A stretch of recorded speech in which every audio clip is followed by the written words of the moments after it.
शुक्लाम्बरधरं विष्णुं शशिवर्णं चतुर्भुजं प्रसन्नवदनं ध्यायेत् सर्वविघ्नोपशान्तये।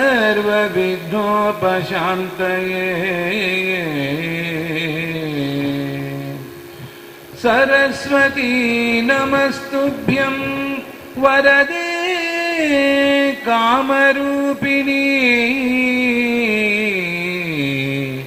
कथारम्भं करिष्यामि सिद्धिर्भवतु मे सदा। रामाय रामभद्राय रामचन्द्राय वेदसे रघुनाथाय नाथाय सीताय पतये नमः। सीताय पतये नमः। सर्वमङ्गलमाङ्गल्ये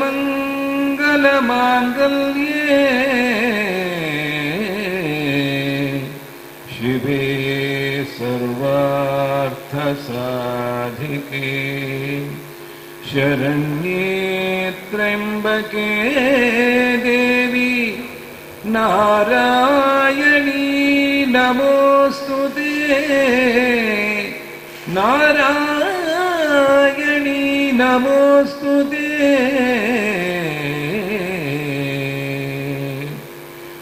श्रीजनकजारमणन् विमलसरोजसम्भवजनकम् अनुपमराजशेखरविनुत निखिला अमरकिरीटजया।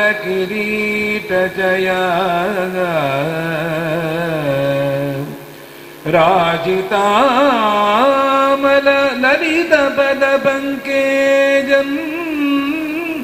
आनतजन दयासुरभुज त्वरवेयराय नरहरि।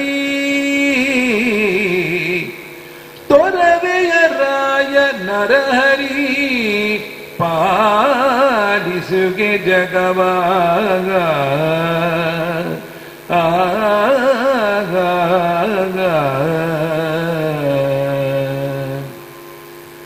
सरसिजाङ्घ्रिद्वयद कोमलचरणकाण्डद घननितम्बद निरुपमाङ्गद निम्ननाभिय निबिडकुचभरदाग। वरतरामय करद शोभाकರದ ನಗೆ ಮೊಗದ ಅನುಪಮದ ಬಂಧುರದ ಭಾರತೀ.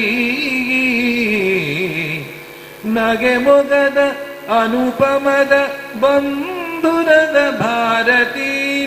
ನಿಲುಗೆ ಮನ್ಮುಖ ಪದ್ಮ ಸದ್ವದಲಿ.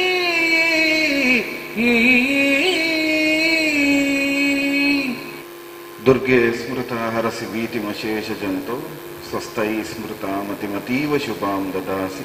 ದಾರಿದ್ರ್ಯ ದುಃಖ ಭಯಹಾರಿಣಿ ಕಾತ್ವದನ್ಯ ಸರ್ವೋಪಕಾರಕರಣಾಯ ಸದಾರ್ಥ ಚಿತ್ತ. ಜಗನ್ಮಾತೆ ದುರ್ಗಾ ಪರಮೇಶ್ವರಿಯ ಪದ್ಮಪಾದಗಳಿಗೆ ವಂದಿಸ್ತಾ ಅಖಿಲಾಂಡ ಕೋಟಿ ಬ್ರಹ್ಮಾಂಡ ನಾಯಕನಾದ ಶ್ರೀರಾಮಚಂದ್ರನ ಪಾದಪದ್ಮಗಳಿಗೂ ಪುಡಮಡುತ್ತಾ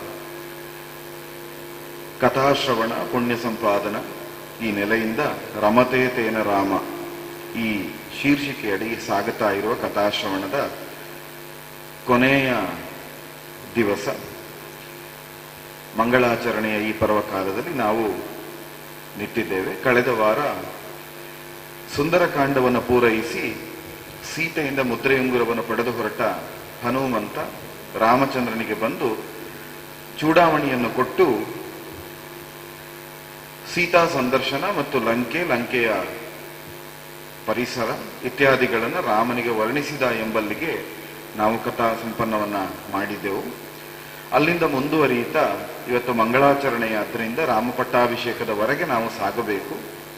ಆ ನೆಲೆಯಿಂದ ಮಧ್ಯದಲ್ಲಿದ್ದಂತಹ ಸೇತುಬಂಧನ ಇತ್ಯಾದಿಗಳನ್ನ ರಸವಾಗಿಸ್ತಾ ಕೊನೆಯ ಹಂತಕ್ಕೆ ನಾವು ಬಂದು ಮುಟ್ಟುತ್ತಾ ಇದ್ದೇವೆ.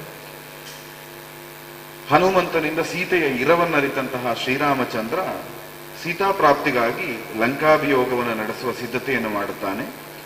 ಅನಿವಾರ್ಯವಾಗಿ ಶರದಿಯನ್ನು ಉತ್ತರಿಸಿ ರಾಮನು, ರಾಮನ ಸೇನೆಯಾದಂತಹ ಸುಗ್ರೀವ ಪಕ್ಷದಲ್ಲಿರುವ ವಾನರರು ಶರದಿಯನ್ನು ಉತ್ತರಿಸಬೇಕಾದ ಅನಿವಾರ್ಯತೆ ಬಂದಾಗ ಪರಿಹಾರ ಏನು ಅಂತ ಯೋಚಿಸ್ತಾ ವರುಣ ಪ್ರಾರ್ಥನೆಯನ್ನು ಮಾಡಿ, ವರುಣ ಪ್ರತ್ಯಕ್ಷನಾಗದೇ ಇದ್ದಾಗ ಕೋದಂಡವನ್ನೆತ್ತಿ ವರುಣನನ್ನು ಸಾಗರವನ್ನು ಶಿಕ್ಷಿಸ್ತೇನೆ ಅಂತ ಹೊರಟಾಗ ವರುಣ ಸತಿಯರ ಸಹಿತ ವರುಣ ಬಂದು ಕಾಲಿಗೆರಗಿ ಸಮುದ್ರವನ್ನ ಭೇದಿಸುವುದು ಬೇಡ, ಸಮುದ್ರವನ್ನ ಸೇತು ಮುಖೇನವಾಗಿ ಬಂಧಿಸು ಎಂಬ ಒಂದು ಸಲಹೆ ನೀಡುತ್ತಾನೆ. ಅದೇ ನೆಲೆಯಿಂದ ನಳ, ನೀಲ, ಅಂಗದಾದಿಗಳ ಸಾರಥ್ಯದಲ್ಲಿ ಶ್ರೀರಾಮಚಂದ್ರ 5 ದಿನಗಳೊಳಗಾಗಿ ವಿಶಾಲವಾದ ಸಮುದ್ರಕ್ಕೆ 100 ಯೋಜನ ವಿಸ್ತೀರ್ಣವಾದ ಸಮುದ್ರಕ್ಕೆ ಸೇತುಬಂಧನವನ್ನು ಮಾಡುತ್ತಾನೆ.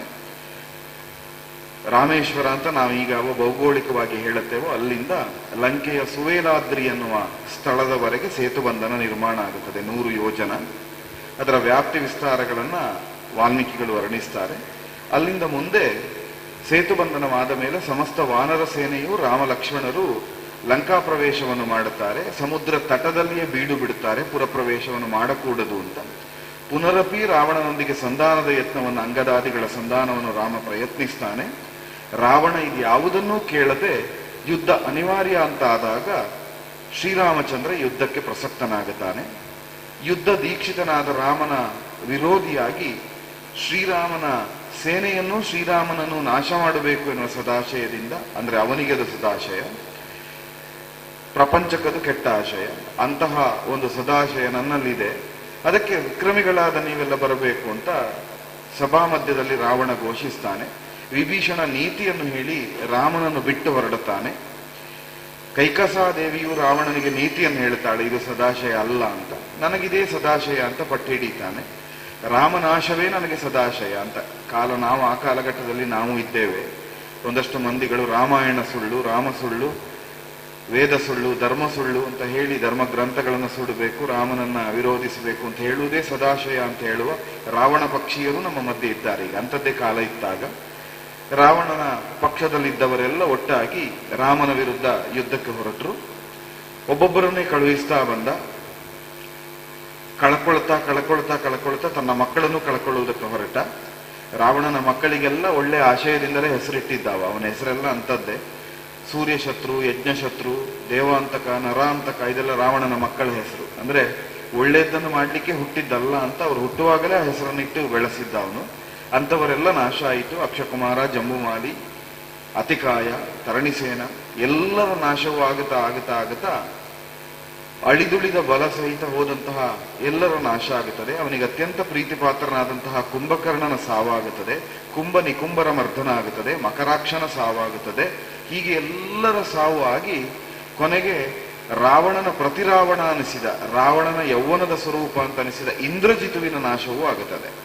ಅದಾದ ಮೇಲೆ ಇನ್ಯಾರನ್ನು ಕಳಿಸುವುದು ಅಂತ ಯೋಚಿಸುವಾಗ ಕೊನೆಯ ಸುತ್ತಿನಲ್ಲಿ ತಾನೇ ಹೋಗಬೇಕು ಅಂತ ಮಂಡೋದರಿಯಲ್ಲಿಯೂ ಮಾತಾಡುತ್ತಾನೆ. ಕೊನೆಗೆ ವಿರೂಪಾಕ್ಷ ನಾಮಕನಾದ ಒಬ್ಬ ಅಳಿದುಳಿದ ಅವನ ಕೊನೆಯ ಮಗ ಮಹೋದಯಾದಿಗಳು ಅವರನ್ನೂ ಕಳುಹಿಸ್ತಾನೆ. ವಿರೂಪಾಕ್ಷನ ಸಾವೂ ಆಗುತ್ತದೆ. ಅದಾದ ಮೇಲೆ ಇನ್ನೇನು ಮಾಡುವುದು ಅನ್ನುವ ಸ್ಥಿತಿಗೆ ರಾವಣ ಬಂದ ಎಂಬಲ್ಲಿಂದ ನಾವು ಕಥಾ ಪ್ರಾರಂಭವನ್ನ ಮಾಡುತ್ತಾ ಇದ್ದೇವೆ. ಇಡೀ ಯುದ್ಧವನ್ನು ನಾವು ಮುಗಿಸಿ ಯುದ್ಧದ ತರುವಾಯ ರಾವಣ ವಧೆಯನ್ನು ಇರಿಸಿಕೊಂಡು ಮತ್ತೆ ಪಟ್ಟಾಭಿಷೇಕ ಅನ್ನುವಲ್ಲಿವರೆಗೆ ಹೊರಟಿದ್ದೇವೆ. ಒಂದು ಅತ್ಯಂತ ರಮಣೀಯವಾದ ಸನ್ನಿವೇಶ, ರಮತೇತೇನ ರಾಮ ಅನ್ನುವ ಶೀರ್ಷಿಕೆಯಲ್ಲಿ ಮಂಡೋದರಿ ಮತ್ತು ರಾವಣನ ಸಂವಾದ. ಇಡೀ ರಾಮಾಯಣವನ್ನು ನಾವಲ್ಲಿ ಕಾಣುತ್ತೇವೆ. ಇಡೀ ರಾಮನ ವಿಶ್ವಂಬರ ಚರಿತ್ರೆಯನ್ನ ಮಂಡೋದರಿಯ ಮೂಲಕ ನಾವು ಕಾಣುತ್ತೇವೆ. ಆದ್ರಿಂದ ನಮ್ಮ ಆಶಯ ಇರುವುದು ರಾಮನ ಗುಣಗಾನ ಮತ್ತು ರಾಮನ ಕೀರ್ತಿಗಳನ್ನು ನಾವು, ರಾಮನ ಲಕ್ಷಣಗಳನ್ನು, ರಾಮನ ಗುಣಗಳನ್ನು ನಾವು ಹೊಗಳುವುದು. ಇದು ನಮ್ಮ ಸದಾಶಯ. ಅದನ್ನು ಕೇಳ್ತಾ ನಾವು ಪಾವನರಾಗುತ್ತೇವೆ ಅಂತ. ಅದಕ್ಕೊಂದು ಆಯ್ದುಕೊಂಡ ಒಳ್ಳೆಯ ಕಾಲ ಯಾವುದು ಅಂದ್ರೆ ಮಂಡೋದರಿ ಮತ್ತು ರಾವಣನ ಸಂವಾದದ ಕಾಲ. ಅಲ್ಲಿ ರಾಮನ ಗುಣಗಾನಗಳು ತುಂಬಾ ಆಗುತ್ತದೆ ಅಂತ ಅದನ್ನು ನಾವು ಆಯ್ದುಕೊಂಡಿದ್ದೇವೆ. ಈ ವಾರದಲ್ಲಿ ನಾವು ಈ ಕಥಾಶ್ರವಣಕ್ಕೆ ಆಯ್ದುಕೊಂಡಂತಹ ಕಾವ್ಯ ತೊರವೆ ರಾಮಾಯಣ. ತೊರವೆ ನರಹರಿ ಅಥವಾ ಕುಮಾರ ವಾಲ್ಮೀಕಿ ಅಂತ ಹೇಳ್ತಾರೆ. ಅವನ ವಿರಚಿತವಾದಂತಹ ತೊರವೆ ರಾಮಾಯಣ ತುಂಬಾ ಸುಶ್ರಾವ್ಯವಾದ, ತುಂಬಾ ಸುಂದರವಾದ ಒಂದು ಕಾವ್ಯ, ಪದಪುಂಜಗಳು ಮತ್ತು ಅರ್ಥವ್ಯಾಪ್ತಿಗೆ ತುಂಬಾ ವಿಪುಲವಾದದ್ದು. ಅದರಿಂದ ರಮತೆ ತೇನ ರಾಮ ಅನ್ನುವುದಕ್ಕೆ ರಾಮ ರಮಣೀಯಕನಾದ ಎಲ್ಲವನ್ನು ವರ್ಣಿಸುವ ಒಂದು ತುಂಬಾ ಸುಂದರವಾದ ಕಾವ್ಯ. ಆ ತೊರವೆ ರಾಮಾಯಣದಿಂದ ನಾವು ಅದನ್ನ ಆಯ್ದುಕೊಂಡು ಈಗ ಮುನ್ನಡಿಯನ್ನಿಡುತ್ತಾ ಇದ್ದೇವೆ.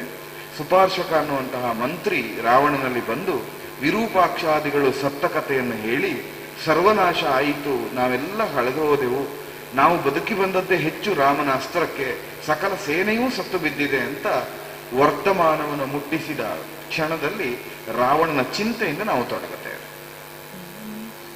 ಬಾಡಿದಾನನದಾಗ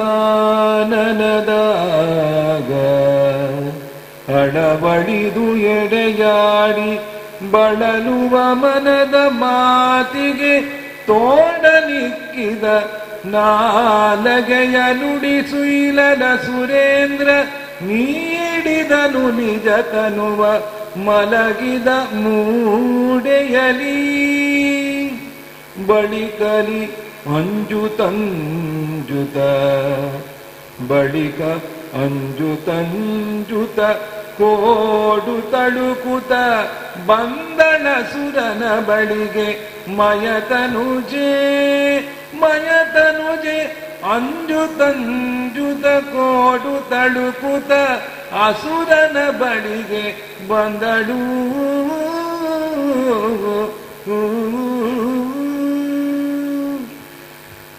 ಹತ್ತು ಮುಖಗಳಿದ್ದಂತಹ ರಾವಣ ಈವರೆಗೆ ಸದಾ ಶೌರ್ಯವನ್ನು ಧೈರ್ಯವನ್ನು ತೋರಿಸ್ತಾ ಇದ್ದವ. ಅಂತಹ ರಾವಣ ಪ್ರಾಯಶಃ ಪ್ರಪ್ರಥಮ ಬಾರಿಗೆ ಅಂತ ಹೇಳುವ ಹಾಗೆ ಬಾಡಿದಾನನದಿಂದ ಮುಖ ಕಮಲ ಬಾಡಿ ಹೋಗಿದೆ, ಅರಳಬೇಕಾದ ಅವನ ಮುಖ ಬಾಡಿಕೊಂಡಿದೆ. ಬಾಡಿದಾನನ ದೇಹ ಕುಗ್ಗಿದೆ, ನಾಲಗೆ ಒಣಗುತ್ತಾ ಇದೆ. ಅವನಿಗೆ ಮಾತಾಡುವುದು ಬೇಡ ಅಂತ ನಾಲಗೆ ಒಣಗುತ್ತಾ ಇದೆ. ತುಂಬಾ ಮಾತಾಡ್ತಾ ಇದ್ದವನು ರಾವಣ. ನಾವೆಲ್ಲ ಸನ್ನಿವೇಶಗಳನ್ನು ನೋಡಿದ್ರೆ ಉಳಿದವರು ಮಾತಾಡುವಾಗ ಬಾಯಿ ಮುಚ್ಚಿಸಿ ಇವನೇ ಮಾತಾಡ್ತಾ ಇದ್ದ ರಾವಣ. ಇದು ಪ್ರಥಮ ಬಾರಿಗೆ ಮಂತ್ರಿಗಳು ತಮಗಾದ ಸೋಲನ್ನು, ವಿರೂಪಾಕ್ಷಾದಿಗಳು ಸತ್ತ ಯುದ್ಧದ ಕಥೆಯನ್ನು ಹೇಳಿದ ತಕ್ಷಣ ಮೌನಕ್ಕೆ ಶರಣಾಗುತ್ತಾನೆ. ಮಾತನ್ನು ನಿಲ್ಲಿಸಿ ಮೌನಕ್ಕೆ, ಮಾತಿಗೆ ಮಿತಿಯನ್ನು ಹಾಕಿದಂತಹ ರಾವಣ ಹಾಗೆಯನ್ನ ನಿಯಂತ್ರಿಸಿಕೊಂಡು ಯಾವ ಮಾತನ್ನೂ ಆಡದೆ ತಲೆ ತಗ್ಗಿಸಿಕೊಂಡು ಮುಂದೇನು ಅಂತ ಯೋಚಿಸ್ತಾ ಸಭಾ ವಲಯದಿಂದ ಎದ್ದು ಬಿಡುತ್ತಾನೆ. ಅದಕ್ಕೊಂದು ದೊಡ್ಡ ಕಾರಣ ಏನು ಅಂತ ಕೇಳಿದ್ರೆ, ಸಭೆಯಲ್ಲಿ ಕುಳಿತರೆ ಉಳಿದವರು ಪ್ರಶ್ನೆ ಕೇಳ್ತಾರೆ, ಅಳಿದುಳಿದವರು ಮುಂದೇನು ಅಂತ. ಮುಂದೇನು ಅನ್ನೋದು ರಾವಣನಿಗೆ ಗೊತ್ತಿಲ್ಲ. ಇಷ್ಟು ದಿವಸ ಇತ್ತವನಿಗೆ, ಒಬ್ಬರು ಸತ್ರ ಇವರನ್ನು ಕಳುಹಿಸಿ, ಅವ ಸತ್ತನ ಇವನನ್ನು ಕಳುಹಿಸಿ, ಮಂತ್ರಿಗಳು ಹೋದ್ರ ಸೇನೆಯನ್ನು ಕಳಿಸಿ, ಸೇನೆ ಹೋಯ್ತಾ ಮಗನನ್ನು ಕಳಿಸಿ, ಮಗ ಹೋದನ ಮತ್ತೊಬ್ಬ ಮಗನನ್ನು ಕಳಿಸಿ, ಮಕ್ಕಳು ಹೋದ್ರ ತಮ್ಮನನ್ನು ಕಳುಹಿಸಿ, ಒಬ್ಬರಲ್ಲ ಒಬ್ಬರನ್ನು ಕಳುಹಿಸುವುದಕ್ಕೆ ತುಂಬಾ ಮಂದಿಗಳು ಲಂಕೆಯಲ್ಲಿ ಇದ್ರು. ಈಗೇನಾಗಿದೆ, ಎಲ್ಲ ಹೋಗಿ ಉಳಿದವ ರಾವಣ ಮಾತ್ರ, ಮತ್ತೊಂದಷ್ಟು ಬೆರಳೆಣಿಕೆಯ ಮಂದಿಯ ರಾಕ್ಷಸರು. ಈಗ ಕಳುಹಿಸುವುದು ಯಾರನ್ನ? ಅಲ್ಲೇ ಕುಳಿತರೆ ಯುದ್ಧಕ್ಕೆ ನಾಳೆಗೆ ಯಾರು ಅಂತ, ಈ ರಾತ್ರಿ ಕಳೆದ ಬೆಳಗಾಗುವಾಗ ನಾಳೆಗೆ ಯಾರು ಅಂತ ಪ್ರಶ್ನೆ ಬರ್ತದೆ. ಆದ್ರಿಂದ ಉತ್ತರ ಕೊಡುವುದು ಕಷ್ಟ ಅನ್ನೋ ಕಾರಣಕ್ಕೆ ಸಭೆಯನ್ನು ಬಿಟ್ಟ, ಸಭಾತ್ಯಾಗವನ್ನು ಮಾಡಿ ನೇರವಾಗಿ ಅಲ್ಲಿಂದ ಮಂಡೋದರಿಯ ಅಂತಃಪುರಕ್ಕೆ ಬರ್ತಾನೆ. ಮಂಡೋದರಿಯ ಅಂತಃಪುರಕ್ಕೆ ಬಂದು ಮಂಚದ ಮೇಲೆ ಮೈ ಚೆಲ್ಲಿದ ಅಂತ ಕವಿ ಹೇಳುತ್ತಾನೆ. ಮೈ ಚೆಲ್ಲುವುದು ಅಂದ್ರೆ ಉಲ್ಲಾಸ ಉತ್ಸಾಹದಿಂದ ಮಲಗುವುದು ಬೇರೆ, ಮೈ ಚೆಲ್ಲುವುದು ಬೇರೆ. ನಮಗೆ ಅನುಭವ ಆಗುತ್ತದೆ. ತುಂಬಾ ಬಳಲಿಕೆ ಆದಾಗ, ಆಯಾಸ ಆದಾಗ ಯಾವುದೂ ಬೇಡ ಅಂತ ಕೈಕಾಲನ್ನು ಹೀಗೆ ಹರವಿಕೊಂಡು ಬಿದ್ದು ಬಿಡ್ತೇವೆ. ಇದು ಕಾರಣ ಉತ್ಸಾಹ ಅಲ್ಲ. ಉತ್ಸಾಹದಲ್ಲಿ, ಸಂತೋಷದಲ್ಲಿ ನಾವಿರುವುದಾದ್ರೆ ಆ ಮಲಗುವ ಕ್ರಮದಲ್ಲಿಯೇ ನಾವು ಸಂತೋಷದಲ್ಲಿದ್ದೇವೆ ಅಂತ ಗೊತ್ತಾಗುತ್ತದೆ. ನಮ್ಮ ಆಂಗಿಕ ಚರ್ಯಗಳು ನಮ್ಮ ಮನಸ್ಸನ್ನು ಹೇಳುತ್ತದೆ. ರಾವಣನ ಮನಸ್ಸಿಗಾದ ಘಾಸಿಯನ್ನ ರಾವಣ ಮಲಗಿದ ಕ್ರಮದಿಂದ ಕವಿ ಹೇಳುತ್ತಾನೆ. ಮೈ ಚೆಲ್ಲಿದ, ಪಲ್ಲಂಗದ ಮೇಲೆ, ಸರಿಯಾಗಿ ಅಕ್ಷರಾರ್ಥದಿಂದ ಹೇಳುವುದಿದ್ರೆ ಮಂಚದ ಮೇಲೆ ರಾವಣ ಬಿದ್ದುಕೊಂಡ ರಾವಣನನ್ನ ದೂರದಿಂದ ನೋಡಿದ ಮಂಡೋದರಿ ಹತ್ತಿರ ಹೋಗ್ಲಿಕ್ಕೆ ಭಯ ಅವಳಿಗೆ. ಯಾಕಂದ್ರೆ ಈ ಮೊದಲೆಲ್ಲ ರಾವಣನ ಹತ್ರ ಹೋಗಿ ನೀತಿಯನ್ನು ಹೇಳುವಾಗ ರಾವಣ ಬಾಯಿಗೆ ಬಂದಾಗ ಬೈದಿದ್ದಾನೆ ಅವಳಿಗೆ. ನಿನ್ನನ್ನು ಕೇಳಿ ಸೀತೆಯನ್ನು ತಂದದ್ದಲ್ಲ, ನಿನ್ನನ್ನು ಕೇಳಿ ಬಿಡುವುದಲ್ಲ ಅಂತ ಕೂಡ ಹೇಳಿದ್ದಾನೆ. ಅಂದ್ರೆ ಹೆಂಡತಿಯ ಮಾತಿಗೆ ಬಹಳ ಬೆಲೆ ಕೊಡ್ತಾ ಇದ್ದವನಲ್ಲ, ಹೆಂಡತಿ ಹೇಳುವ ಮಾತನ್ನ ಗೌರವಿಸ್ತಾ ಇದ್ದವನು ಅಲ್ಲ. ಆದ್ರಿಂದ ಈಗ ಸೋತಿದ್ದಾನೆ, ಕೊನೆಯ ಹಂತದಲ್ಲಿದ್ದಾನೆ, ಈಗ ಹೋಗಿ ಹೇಗೆ ಮಾತಾಡುವುದು ಅನ್ನುವ ಒಂದು ಅಂಜಿಕೆ ಮಂಡೋದರಿಗೆ ಸಹಜವಾಗಿತ್ತು. ಆದ್ರಿಂದ ಕೋಡು ತಳುಕುತ ನೋಡಿ ಅಳುಕುತ್ತಾ ಹಿಡಿ ಹಿಪ್ಪೆಯಾಗಿ ದೇಹವನ್ನು ಸಣ್ಣದಾಗಿಸಿಕೊಂಡು ಅಂಜುತ್ತಾ ನಡುಗುತ್ತಾ ಅಳುಕುತ್ತಾ ರಾವಣನ ಸಮೀಪಕ್ಕೆ ಬರ್ತಾಳೆ. ಬಂದು ಒಮ್ಮೆಲೆ ಮಾತಾಡುವುದಿಲ್ಲ, ರಾವಣನ ಸಮೀಪಕ್ಕೆ ಬಂದು ರಾವಣನನ್ನು ನೋಡುತ್ತಾಳೆ. ಬರಲು ಕೈ ಸನ್ನೆಯಲಿ ಮಂಡೋದರಿಯ ನೆಡದಲ್ಲಿ ನಿಲ್ಲಿಸಿ, ಮಂಡೋದರಿ ಬರಲು ಕೈ ಸನ್ನೆಯಲಿ ಎಡದಲ್ಲಿ ನಿಲ್ಲಿಸಿ, ಮೂಗಿನ ಬೆರಳ ಬಿಗುಹಿನ ಮುಗಿಯ ದೆವೆಗಳ ಕಂಗಳಿಂದಿರಲು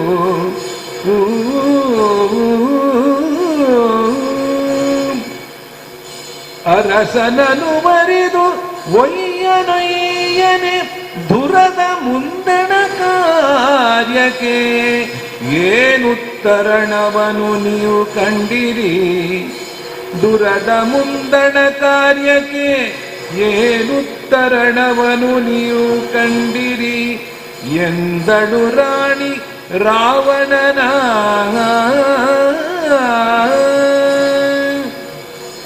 ದೂರದಿಂದಲೇ ನೋಡುತ್ತಾ ರಾವಣನನ್ನು ಮಾತಾಡಿಸದೆ ಹಾಗೆ ಸುಮ್ಮನೆ ನಿಂತುಕೊಂಡು ಬಿಡ್ತಾಳೆ ಮಂಡೋದರಿ.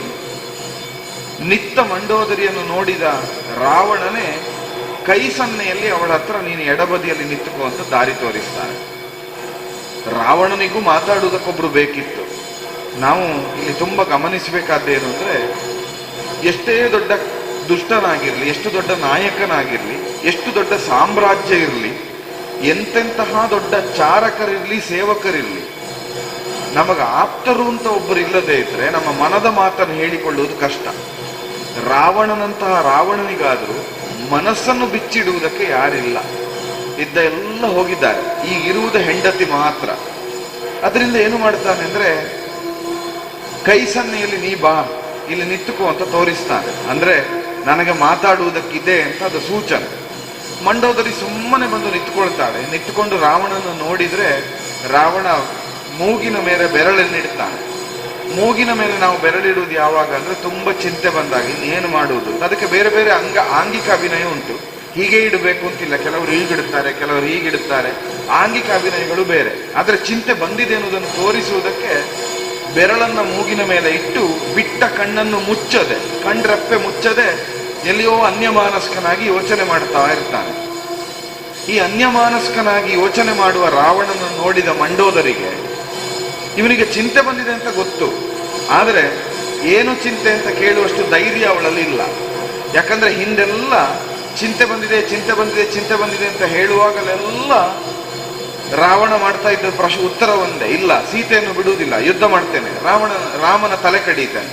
ಮಾತೆತ್ತಿದ್ರೆ ರಾಮನೊಟ್ಟಿಗೆ ಯುದ್ಧ ಅಂತ ಹೇಳ್ತಾ ಇದ್ದ ರಾವಣ ಈಗ ಚಿಂತೆ ಬಂದಿದೆ ಅಂತ ಏನಾಯಿತು ಸ್ವಾಮಿ ಅಂತ ಕೇಳಿದ್ರೆ ಇವಳಿಗೆ ಸಿಟ್ಟು ಬಂದಿತ್ತು ರಾವಣನಿಗೆ ಅನ್ನುವ ಕಾರಣಕ್ಕೆ ಒಂದು ತುಂಬಾ ಜಾಣ್ಮೆಯಿಂದ ಒಂದು ಪ್ರಶ್ನೆ ಕೇಳ್ತಾಳೆ. ಪ್ರಪಂಚದಲ್ಲಿ ಹೆಣ್ಣು ಮಕ್ಕಳನ್ನು ತುಂಬಾ ಬುದ್ಧಿವಂತರು ಅಂತ ಹೇಳುವುದು ಅದಕ್ಕೆ. ಗಂಡಿಗೆ ಈ ಕೌಶಲ ಇರುವುದಿಲ್ಲ, ಹೆಣ್ಣಿಗೆ ಈ ಕೌಶಲ ಇರ್ತಾರೆ. ತುಂಬಾ ಸಿಟ್ಟು ಬಂದಾಗ ಹೇಗೆ ಮಾತಾಡಬೇಕು, ತುಂಬಾ ಬೇಜಾರಾದಾಗ ಹೇಗೆ ಮಾತಾಡಬೇಕು, ತುಂಬಾ ಸಂತೋಷದಲ್ಲಿದ್ದಾಗ ಏನು ಮಾತಾಡಬೇಕು. ಗಂಡನಿಗೆ ಸಿಟ್ಟು ಬಂದಾಗ ಯಾವ ಹೆಂಡತಿಯೂ ಮನೆಗೆ ಇಂಥದ್ದೊಂದು ಬೇಕು ಅಂತ ಹೇಳುವುದಿಲ್ಲ. ಗೊತ್ತಿರ್ತದೆ ಅವಳಿಗೆ, ಸಿಟ್ಟಿನಲ್ಲಿ ಕೇಳಿದ್ರೆ ಆಗೋದಿಲ್ಲ.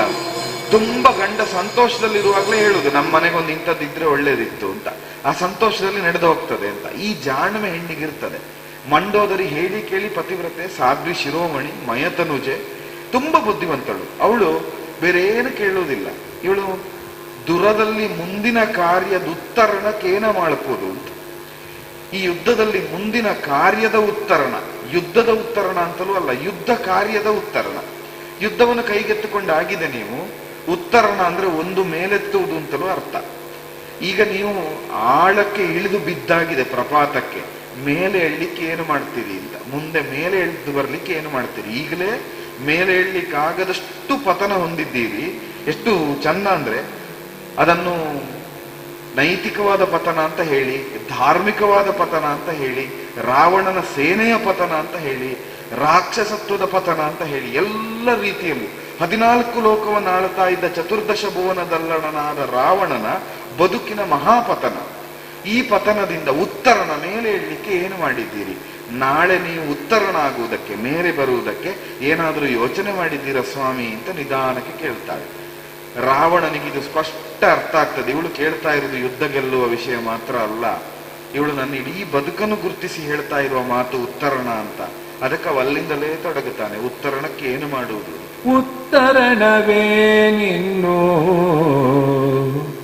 ಮರುಗೆನು ಸತ್ತ ಸೇನೆಗೆ ತನ್ನ ಸಾವಿಗೆ ಮರುಗೆನು ಹೆತ್ತ ಮಕ್ಕಳುಳ್ ಅಧಿಕನಲ್ಲ ಆ ಮಗ ಸುರೇಂದ್ರಜಿತು ಭಕ್ತಿಗೆಣ್ಣೆಗೆ ಕೂಡಿ ಸರಿಯಾಯಿತ್ತು ಎನಿಪ ಬಲು ಬೇಗೆ ಘನವೇ ಸತ್ತುದಿಲ್ಲ ಅವಕ್ಕೆ ಮನ ಮರುಗುವುದು ಮಗಗೆ ಮನ ಮರುಗುವುದು ಮಗಗೆ ಎಂದ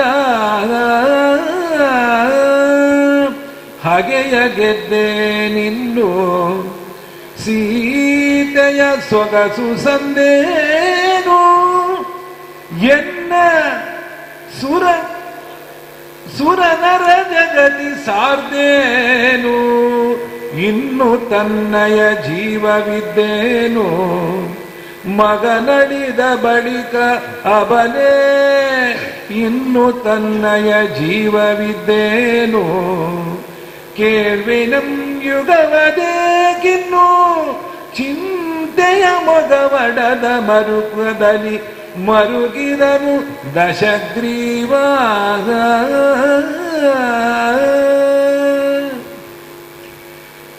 ಉತ್ತರಣ ಹೇಗೆ ಅಂತ ಅವಳ ಪ್ರಶ್ನೆ. ಅದಕ್ಕೆ ಇವನು ಕೊಡೋ ಉತ್ತರವೂ ಅದೇ. ಉತ್ತರಣವಿನ್ನೇನು ಅಂತ. ಇನ್ನು ಹೇಗೆ ಮೇಲೆ ಬರ್ಲಿಕ್ಕೆ ಸಾಧ್ಯ? ನಾವು ಬೀಳುವಷ್ಟು ಬಿದ್ದಾಗಿದೆ, ಇನ್ನು ಮೇಲೆ ಬರುವುದು ಎಲ್ಲಿಂದ? ನಾನು ಚಿಂತೆ ಮಾಡ್ತಾ ಇರುವುದು ಮೇಲೆ ಬರುವುದು ಹೇಗೆ ಅಂತಲ್ಲ, ಇನ್ನಿದ್ದೇನು ಪ್ರಯೋಜನ?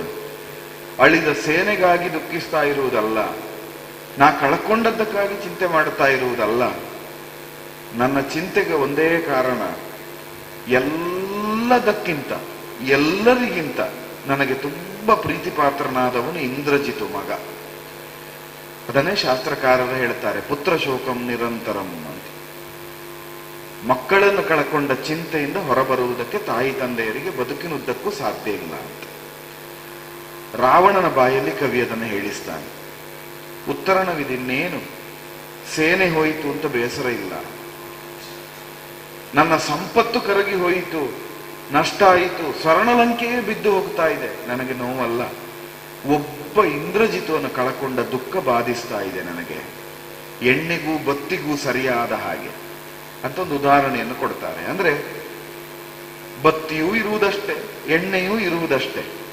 ದೀಪ ಉರಿಸಬೇಕು ಅಂದ್ರೆ ಪ್ರಯೋಜನ ಇಲ್ಲ. ಎಣ್ಣೆ ಹಾಕಿದ್ರೆ ಬತ್ತಿ ಮುಗಿದಿದೆ, ಉರಿಯುವುದಕ್ಕೆ ಸಾಧ್ಯ ಇಲ್ಲ. ಬತ್ತಿ ಹೊಸತನಿಡೋಣ ಅಂತ ಹೇಳಿದ್ರೆ ಎಣ್ಣೆ ಇಲ್ಲ, ಎಣ್ಣೆ ಹಾಕಿದ್ರೂ ದೀಪ ಉರಿಯುವುದಿಲ್ಲ, ಬತ್ತಿ ಇಟ್ಟರೂ ದೀಪ ಉರಿಯುವುದಿಲ್ಲ. ಏನು ಮಾಡುವ? ಆದ್ರಿಂದ ಎಣ್ಣೆ ಬತ್ತಿಗೆ ಸರಿಯಾದ ಹಾಗೆ ನನ್ನ ಬದುಕಿನ ಜೀವನಾಧಾರವಾದಂತಹ ನನ್ನ ಬದುಕಿನ ಅಮೃತ ಆ ಇಂದ್ರಜಿತು ಸತ್ತ ಮೇಲೆ ಇನ್ನೇನು ಮಾಡಬೇಕು? ಅದನ್ನೇ ಮುಂದುವರಿಸಿ ಹೇಳ್ತಾನೆ ಇನ್ನೊಂದು ರೂಪದಿಂದ. ನೀನು ತಾಯಿ ಮಂಡೋದರಿ, ಯೋಚನೆ ಮಾಡು. ಹಗೆಗಳ ಗೆದ್ದೆ ಏನು ಫಲ? ಈಗ ಹೋಗಿ ಯುದ್ಧವನ್ನು ಗೆದ್ದು ಬಂದೆ, ಮಾಡುವುದಕ್ಕೇನು? ಯುದ್ಧ ಗೆದ್ದ ಸಂಭ್ರಮಾಚರಣೆ ಮಾಡುವುದಕ್ಕೆ ಮಗ ಇಂದ್ರಜಿತು ಇಲ್ಲ. ಸೀತೆಯನ್ನು ತಂದು ವಶಪಡಿಸಿಕೊಂಡೆ. ಅಪ್ಪ, ನಿಮ್ಮ ಪಕ್ಕದಲ್ಲಿ ಸೀತೆ ಬಹಳ ಚಂದ ಕಾಣ್ತಾಳೆ ಅಂತ ಹೇಳುವುದಕ್ಕೆ ಇಂದ್ರಜಿತು ಇಲ್ಲ. ದೇವಲೋಕವನ್ನೇ ವಶಪಡಿಸಿಕೊಂಡು ದೇವತೆಗಳೇ ಶರಣಾಗುವಾಗ ಮಾಡುತ್ತೇನೆ. ಇಂದ್ರನನ್ನು ಗೆದ್ದ ಅಂತ ಹೆಸರಿನಲ್ಲೇ ಇಟ್ಟುಕೊಂಡ ಇಂದ್ರಜಿತುವೇ ಇಲ್ಲ. ದೇವತೆಗಳನ್ನು ಗೆದ್ದೇನು ಪ್ರಯೋಜನ? ಮಾನವನಾದ ರಾಮನನ್ನು ಸೇವೆಗಿಟ್ಟುಕೊಳ್ಳುತ್ತೇನೆ ಸೋಲಿಸಿ, ಏನು ಪ್ರಯೋಜನ? ರಾಮ ಸೇವೆ ಮಾಡುವ ಚಂದ ನೋಡುವುದಕ್ಕೆ ಇಂದ್ರಜಿತು ಇಲ್ಲ. ಯಾವುದಿದ್ದರೂ ಮಗ ಇಂದ್ರಜಿತು ಇಲ್ಲದೆ ಇದ್ದ ಮೇಲೆ ನನ್ನ ಆಯುಷ್ಯ ಇದ್ದರೇನು, ನಾ ಬದುಕಿದ್ರೇನು, ನಾ ಸತ್ತರೇನು, ನಾ ಯುದ್ಧ ಗೆದ್ರೇನು, ನಾ ಯುದ್ಧ ಸೋತರೇನು, ನಾನು ಏನು ಮಾಡಿದ್ರು ನನಗೆ ಇಂದ್ರಜಿತು ಇಲ್ಲದೆ ಯಾವುದೂ ಇದ್ದಾಗ ಆಗುವುದಿಲ್ಲ. ನಿಜವಾಗಿ ಸೀತೆಯನ್ನು ನೋಡುವಾಗಲೇ ಸೀತೆ ನನಗೀಗ ಸೊಬಗಿನಿಂದ ಚಂದದಿಂದ ಕಾಣುವುದಿಲ್ಲ. ಸೀತೆಯೇ ವಿಕಾರವಾಗಿ ಕಾಣ್ತಾಳೆ ನನಗೆ. ಯಾವಳು ಜಗದೇಕ ಸುಂದರಿ ಅಂತ ಎಳ್ಕೊಂಡು ಬಂದನೋ ಆ ಸೀತೆಯಲ್ಲಿ ಸೌಂದರ್ಯವೇ ನನಗೆ ಕಾಣ್ತಾ ಇಲ್ಲ. ಯಾಕಂದ್ರೆ ಸೀತೆಯನ್ನು ಕಾಣುವ ಸೌಂದರ್ಯದ ಕಣ್ಣು ಇಂದ್ರಜಿತವಾಗಿತ್ತು. ಸೀತೆಯನ್ನು ಕಾಣುವ ಸೌಂದರ್ಯವನ್ನು ಗುರುತಿಸುವ ನನ್ನ ಇಂದ್ರಜಿತು, ನನ್ನ ಮನಸ್ಸು, ನನ್ನ ಆತ್ಮ, ನನ್ನ ಬುದ್ಧಿ ಎಲ್ಲ ಆಗಿದೆ. ಇಂದ್ರಜಿತು ಹೋದ ಮೇಲೆ ಸೀತೆಯು ನನಗೆ ಬೇಡ ಅಂತಾಗಿದೆ ಮಂಡೋದರಿ. ಇನ್ನು ಯಾಕೆ ನಾ ಬದುಕಬೇಕು ಅಂತ ಒಂದು ವಿಷಾದ ಭಾವವನ್ನ ಪ್ರಕಟಪಡಿಸ್ತಾನೆ. ಆಗ ಮಂಡೋದರಿಗೆ ಪ್ರಪ್ರಥಮ ಬಾರಿಗೆ ಆಶ್ಚರ್ಯ ಆಗುತ್ತದೆ. ಅರ್ಧರಾತ್ರಿಯಲ್ಲಿ ಸೀತೆಯನ್ನು ವಶಪಡಿಸಿಕೊಳ್ಳುವುದಕ್ಕೆ ಅಶೋಕವನಕ್ಕೆ ಹೋಗುತ್ತಾ ಇದ್ದ ರಾವಣ ಮಾತು ಮಾತಿಗೆ ಸೀತೆ ಸೀತೆ ಸೀತೆ ಎಷ್ಟು ಅಂತ ಕೇಳಿದ್ರೆ, ವಿಭೀಷಣ ಬಿಟ್ಟು ಹೋದ, ತಾಯಿ ಬಿಟ್ಟು ಹೋದ್ಲು, ಇದ್ದವರೆಲ್ಲ ಸತ್ರು, ಅತಿಕಾಯಾದಿಗಳು ಸತ್ರು, ಮಕ್ಕಳೆಲ್ಲ ಸಾಯುವಾಗ ಮಂಡೋದರಿ ಹೇಳಿರ್ತಾಳೆ ಇನ್ನು ಬೇಕಾ ಯುದ್ಧ ಅಂತ. ಆಗಲೂ ರಾವಣ ಹೇಳಿರ್ತಾನೆ ನಾನು ಬದುಕಿರುವಲ್ಲಿವರೆಗೆ ನನಗೆ ಸೀತೆ ಬೇಕು ಅಂತ. ಹಾಗೆ ಸೀತೆ ಬೇಕು ಅಂತ ಹೇಳ್ತಿದ್ದ ರಾವಣ ಬದುಕಿನಲ್ಲಿ ಮೊದಲ ಬಾರಿಗೆ ಇನ್ನು ಸೀತೆಯನ್ನು ಗೆದ್ದೇನು ಪ್ರಯೋಜನ ಅಂತ ಹೇಳಿದ್ದನ್ನು ಕೇಳಿ ಮಂಡೋದರಿಗೆ ಆಶ್ಚರ್ಯ ಆಗುತ್ತದೆ. ಆ ಆಶ್ಚರ್ಯವನ್ನೇ ಪ್ರಶ್ನೆಯಾಗಿ ಇಡುತ್ತಾಳೆ, ಸೀತೆಯ ಚೆಲುವು ಕುಂದಿ ಹೋಯ್ತಾ ಅಂತ. ಮರುಗಲೇ ಕಿನ್ನರಸ ಅರಿದರಿದು ಪರವಧುವಿನಲಿ ಪಾತಕ ಕುರಿಸಿ ಮಾರಿಯ ಕರೆದುಕೊಂಡ ಬಳಿಕ ಮಾತೇನು ಅರಿದು ಮೊದಲನಿ ಮಾವ ಹೇಳಿದ ತೆರನ ಕೆಡಿಸಿದೆ.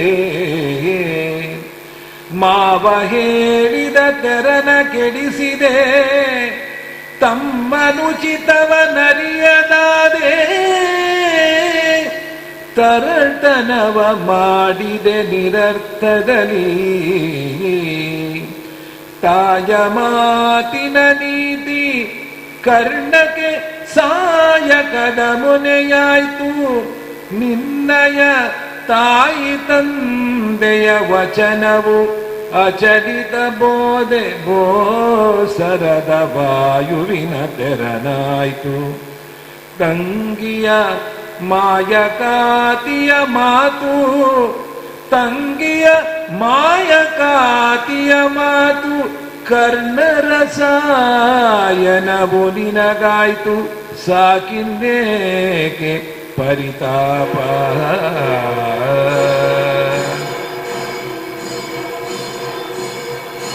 ಸೀತೆಯ ಸೌಂದರ್ಯವೂ ನಿನಗೆ ಮಸುಕಾಗಿ ಹೋಯ್ತವ ಸ್ವಾಮಿ.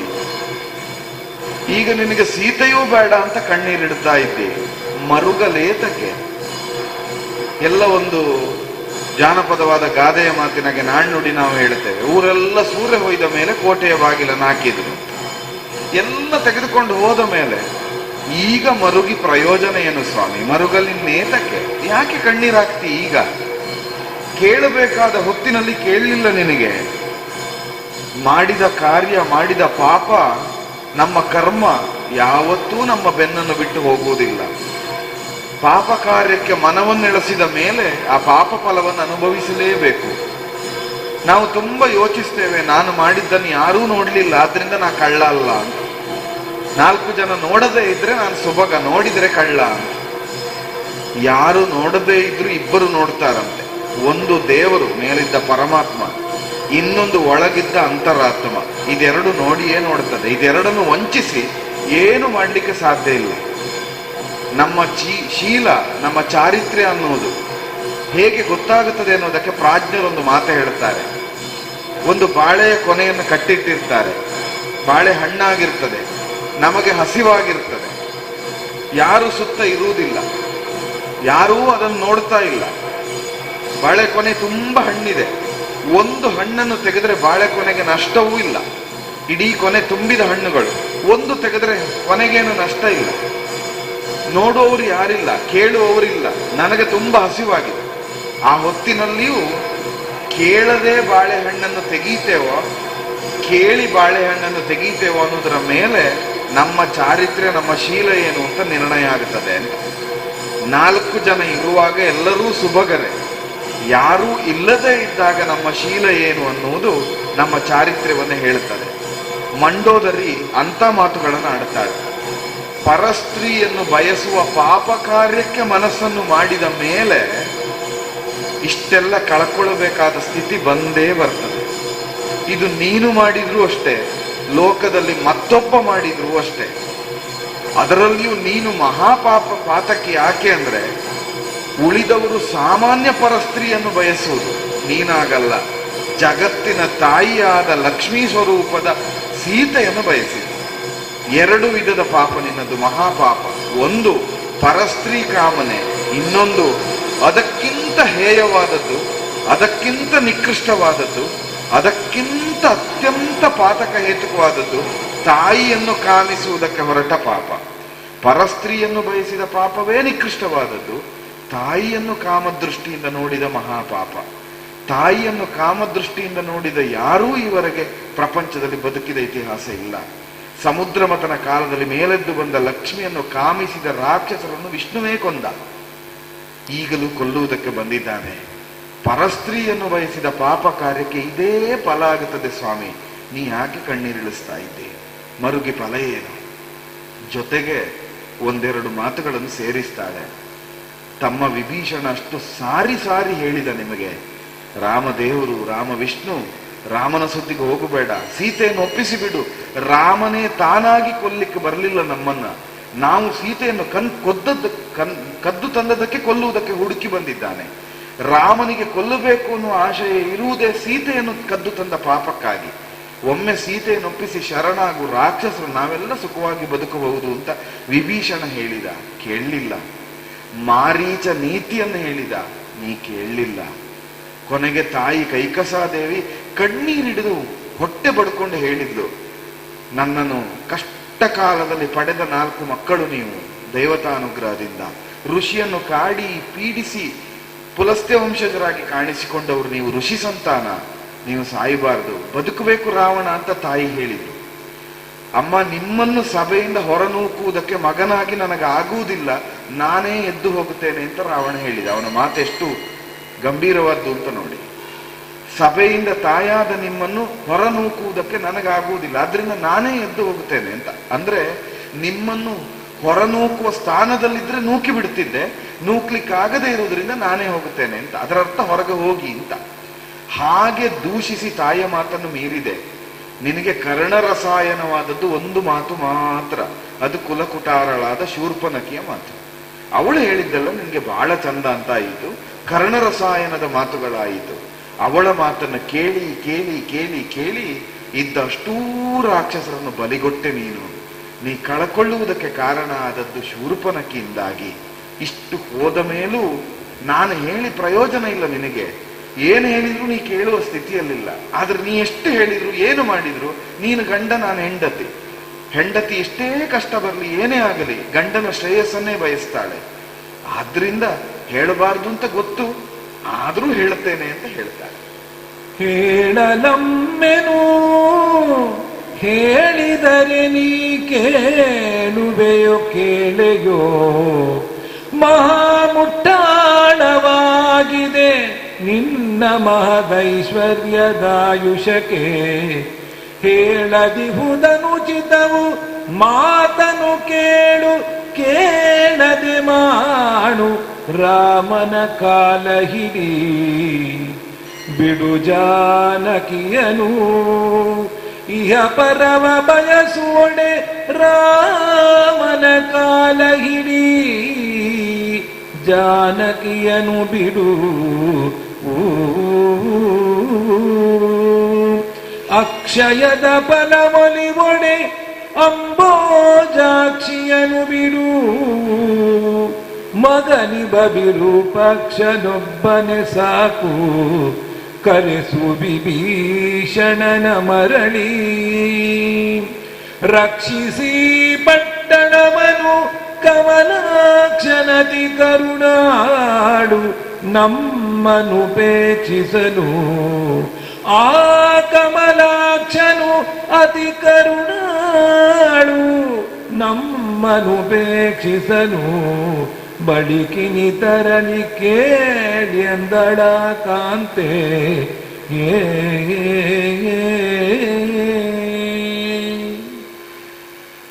ಹೇಳಬೇಕೋ ಬಿಡಬೇಕೋ ಗೊತ್ತಿಲ್ಲ, ಆದ್ರೆ ನಾನು ಹೇಳುತ್ತೇನೆ ಅಂತ ಪ್ರಾರಂಭ ಮಾಡುತ್ತಾಳೆ. ಅಂದ್ರೆ ಹೇಳಬೇಕಾದ ಮಾತು ಹೇಳಿದ್ರೆ ನಿನಗೆ ಪ್ರಯೋಜನ ಆಗ್ತದ ಗೊತ್ತಿಲ್ಲ ನನಗೆ, ನನ್ನ ಪ್ರಯತ್ನ ನಾನು ಮಾಡುತ್ತೇನೆ, ಈ ಪ್ರಾಮಾಣಿಕವಾದ ಬುದ್ಧಿಯಿಂದ ಹೇಳುತ್ತಾಳೆ. ಆದ್ರಿಂದ ಹೆಂಡತಿಯನ್ನು ಶಾಸ್ತ್ರಗಳು ಮಂತ್ರಿಯ ಸ್ಥಾನದಲ್ಲಿಯೂ ಬುದ್ಧಿಯ ಸ್ಥಾನದಲ್ಲಿಯೂ ಕಲ್ಪಿಸ್ತದೆ. ಗಂಡಿನ ಬುದ್ಧಿ ಹೆಣ್ಣು ಅಂತ, ಗಂಡಿಗೆ ಮಂತ್ರಿಯ ಸ್ಥಾನದಲ್ಲಿ ಹೆಂಡತಿ ಇರ್ತಾಳೆ ಅಂತ ಶಾಸ್ತ್ರಗಳು ಕಲ್ಪಿಸುವುದು. ಅದರಿಂದ ಹೆಂಡತಿ ಅಗತ್ಯ ಸಲಹೆ ಸೂಚನೆಗಳನ್ನ ಗಂಡ ಕೇಳಲಿ ಕೇಳದಿರಲಿ ಕೊಡಬೇಕು ಅನ್ನೋದು ಶಾಸ್ತ್ರವಾಕ್ಯ. ಆ ಶಾಸ್ತ್ರವಾಕ್ಯದಂತೆ ಮಂಡೋದರಿ ತೊಡಗಿಕೊಂಡಿದ್ದಾಳೆ. ಹೇಳಿ ಫಲವೇನು ಅಂತ ಗೊತ್ತಿಲ್ಲ, ಆದರೆ ಹೇಳುತ್ತೇನೆ. ಹೇಳಿದರೆ ನೀ ಕೇಳುತ್ತೀಯೋ ಅಂತ ಗೊತ್ತಿಲ್ಲ, ಆದರೂ ಹೇಳುತ್ತೇನೆ. ಹೇಳಿದ್ರೆ ನೀನು ಇದನ್ನು ಉಪೇಕ್ಷೆ ಮಾಡುತ್ತೀಯೋ ಅಥವಾ ಮಾನಿಸ್ತೀಯೋ ಅಂತ ಗೊತ್ತಿಲ್ಲ, ಉಪೇಕ್ಷೆ ಮಾಡುವುದಾದ್ರೂ ನಾನು ಹೇಳುತ್ತೇನೆ. ಎಲ್ಲ ರೀತಿಯಲ್ಲೂ ಅಂದ್ರೆ ನೀ ಕೇಳಿದ್ರೂ ಹೇಳ್ತೇನೆ, ಕೇಳದಿದ್ರೂ ಹೇಳ್ತೇನೆ. ನೀ ಇದನ್ನು ಮಾಡುವುದಾದ್ರೂ ಹೇಳ್ತೇನೆ, ನೀ ಮಾಡದಿದ್ರೂ ಹೇಳ್ತೇನೆ. ನೀನಿದನ್ನು ಗೌರವಿಸಿದ್ರೂ ಹೇಳುತ್ತೇನೆ, ನೀ ಇದನ್ನು ಉಪೇಕ್ಷೆ ಮಾಡಿದ್ರೂ ನಾನು ಹೇಳ್ತೇನೆ. ನಾನು ಹೇಳಬೇಕಾದ ಕರ್ತವ್ಯ ನಾ ಹೇಳುತ್ತೇನೆ. ಸಕಲ ಸಂಪತ್ತುಗಳನ್ನು ನಾವು ಕಳಕೊಂಡಿದ್ದೇವೆ. ಅತ್ಯಮೂಲ್ಯವಾದ ಇಂದ್ರಜಿತು ಅನ್ನುವಂತಹ ಪುತ್ರ ರತ್ನವನ್ನು ಬಲಿಗೊಟ್ಟಿದ್ದೇವೆ. ಇಷ್ಟೆಲ್ಲ ನಾವು ಕಳಕೊಂಡು ಏನೂ ಇಲ್ಲದೆ ಅನಾಥರಾಗಿ ನಿಂತಿದ್ದೇವೆ. ನಿಜವಾಗಿ ನನಗೆ ನೀನು, ನಿನಗೆ ನಾನು, ಇಬ್ರು ಮಾತ್ರ ಉಳಿದಿರುವುದೀಗ. ಮತ್ತೆ ಯಾವುದು ಉಳಿಲಿಲ್ಲ, ಎಲ್ಲವನ್ನು ಕಳಕೊಂಡಿದ್ದೇವೆ. ಈ ಸ್ಥಿತಿಯಲ್ಲಾದರೂ ನಾವು ಎರಡು ವಿಧದಿಂದ ಯೋಚನೆ ಮಾಡಬೇಕು. ಒಂದು, ಈ ದೇಹ ಸಂಬಂಧವಾದ ಸಂಪತ್ತು, ದೇಹ ಸಂಬಂಧವಾದ ಕೀರ್ತಿ, ದೇಹ ಸಂಬಂಧವಾದ ಶ್ರೇಯಸ್ಸು, ಈ ಮೂರನ್ನು ಒಂದು ವಿಭಾಗವಾಗಿಟ್ಟುಕೊಂಡು ಒಂದು ಆಲೋಚನೆ. ಎರಡನೆಯದ್ದು ದೇಹವನ್ನು ಮೀರಿದ ಆತ್ಮದ ಯಶಸ್ಸು ಎನ್ನುವ ಎರಡನೆಯ ಉದ್ದೇಶ. ಯಾವ ಉದ್ದೇಶದಿಂದ ಬೇಕಾದರೂ ಯೋಚನೆ ಮಾಡಿ ನೋಡು ರಾವಣ. ನೀನು ಯಾವ ಉದ್ದೇಶದಿಂದ ಯೋಚಿಸಿದ್ರೂ ಸ್ವಾಮಿ, ನಾವು ಮಾಡಬೇಕಾದ್ದು ರಾಮನಿಗೆ ಆಶ್ರಯ ಹೋಗುವುದು, ರಾಮನಿಗೆ ಶರಣ ಹೋಗುವುದು. ದೇಹ ಬುದ್ಧಿಯಿಂದ ಯೋಚಿಸಿ ರಾಕ್ಷಸರನ್ನು ಉಳಿಸಿಕೊಳ್ಬೇಕು, ಅಳಿದುಳಿದವರಿಗಾದ್ರೂ ಅರಸನಾಗಿ ನಾವಿರಬೇಕು ಅಂತ ಇದ್ರೆ ಸೀತೆಯನ್ನು ಬಿಟ್ಟು ಬಿಡಬೇಕು. ಸೀತೆಯನ್ನು ರಾಮನಿಗೆ ಒಪ್ಪಿಸಿ, ರಾಮ ತಪ್ಪಾಯಿತು, ಸೀತೆಯನ್ನು ತಂದದ್ದು ತಪ್ಪು, ಬಿಟ್ಟು ಬಿಟ್ಟಿದ್ದೇವೆ, ಇನ್ನು ನಮ್ಮ ಸುದ್ದಿಗೆ ಬರಬೇಡ ಅಂತ ಒಂದು ಕೈ ಮುಗಿದ್ರೆ ಭೌತಿಕವಾದ ದೇಹ ಸಂಬಂಧದ ಶ್ರೇಯಸ್ಸು ನಿನಗೆ. ಇಹ ಪರದ ಯಶಸ್ಸಿನ ಎರಡು ದಾರಿಯಲ್ಲಿ ಇಹದ ಯಶಸ್ಸು ಸಿಗ್ತದೆ. ರಾಮ ನಿನ್ನನ್ನು ಕ್ಷಮಿಸಿ ಬಿಡ್ತಾನೆ. ವಿಭೀಷಣನನ್ನು ಮರಳಿ ಕರೆದು ವಿಭೀಷಣನನ್ನು ಯುವರಾಜನನ್ನಾಗಿ ಇಟ್ಟುಕೊಂಡು, ಯಾರೆಲ್ಲ ಸತ್ತ ಮೇಲೆ ಉಳಿದವರಿದ್ದಾರಲ್ಲ, ಅತಿ ಹೆಚ್ಚು ಉಳಿದವರು ಹೆಂಗಸರು, ಗಂಡಸರಲ್ಲ.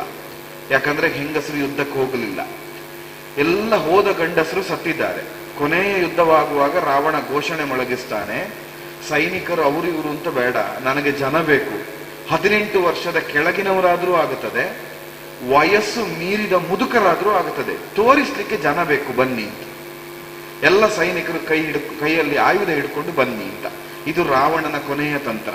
ಅಲ್ಲಿವರೆಗೆ ಬಂದಿದ್ದಾನೆ. ಅಂದ್ರೆ ಯುದ್ಧ ಮಾಡುವ ಶಕ್ತಿ ಇದ್ದ ಯುವ ರಾಕ್ಷಸರೆಲ್ಲ ಸತ್ತಾಗಿದೆ, ವಯಸ್ಕರ ಅಳಿದಾಗಿದೆ, ಇನ್ನು ಬಾಲಕರಿರುವುದು.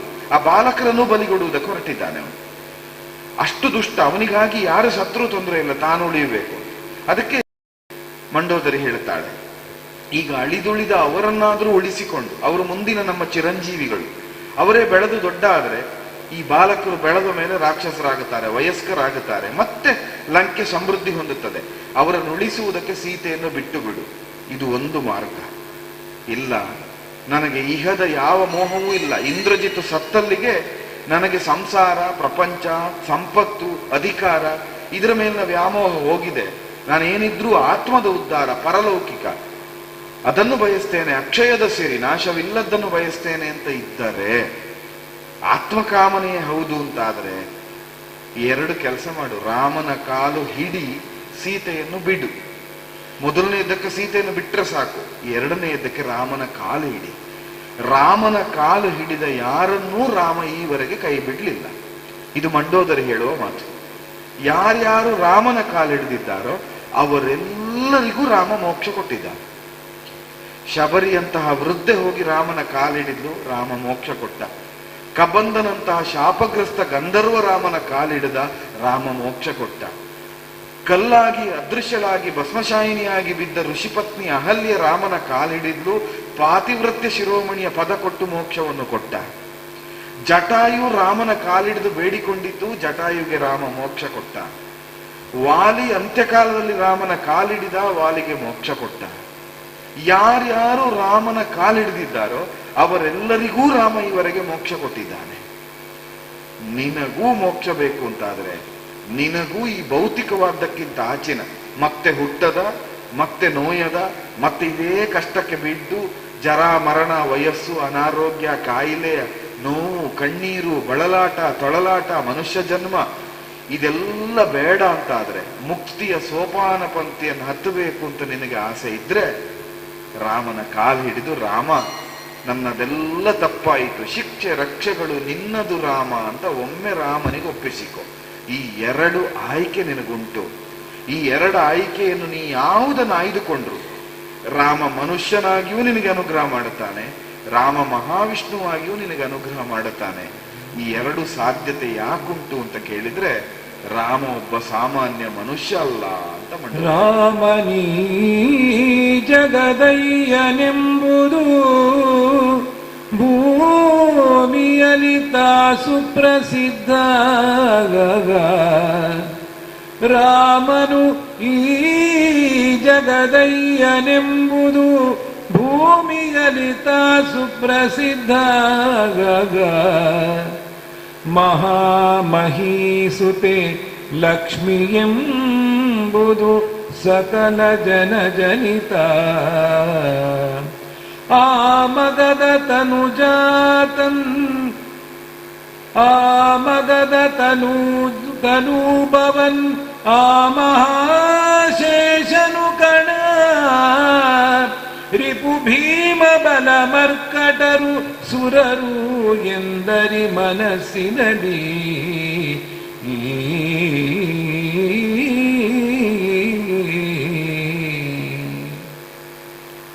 ಇಡೀ ರಾಮಾಯಣವನ್ನು ಮಂಡೋದರಿ ಹೇಳುತ್ತಾಳೆ.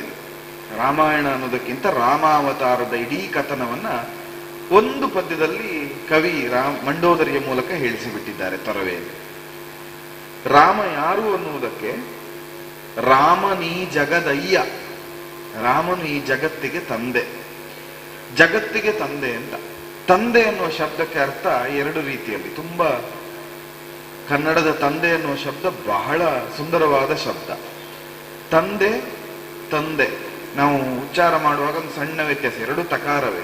ತಂದೆ ತಂದೆ.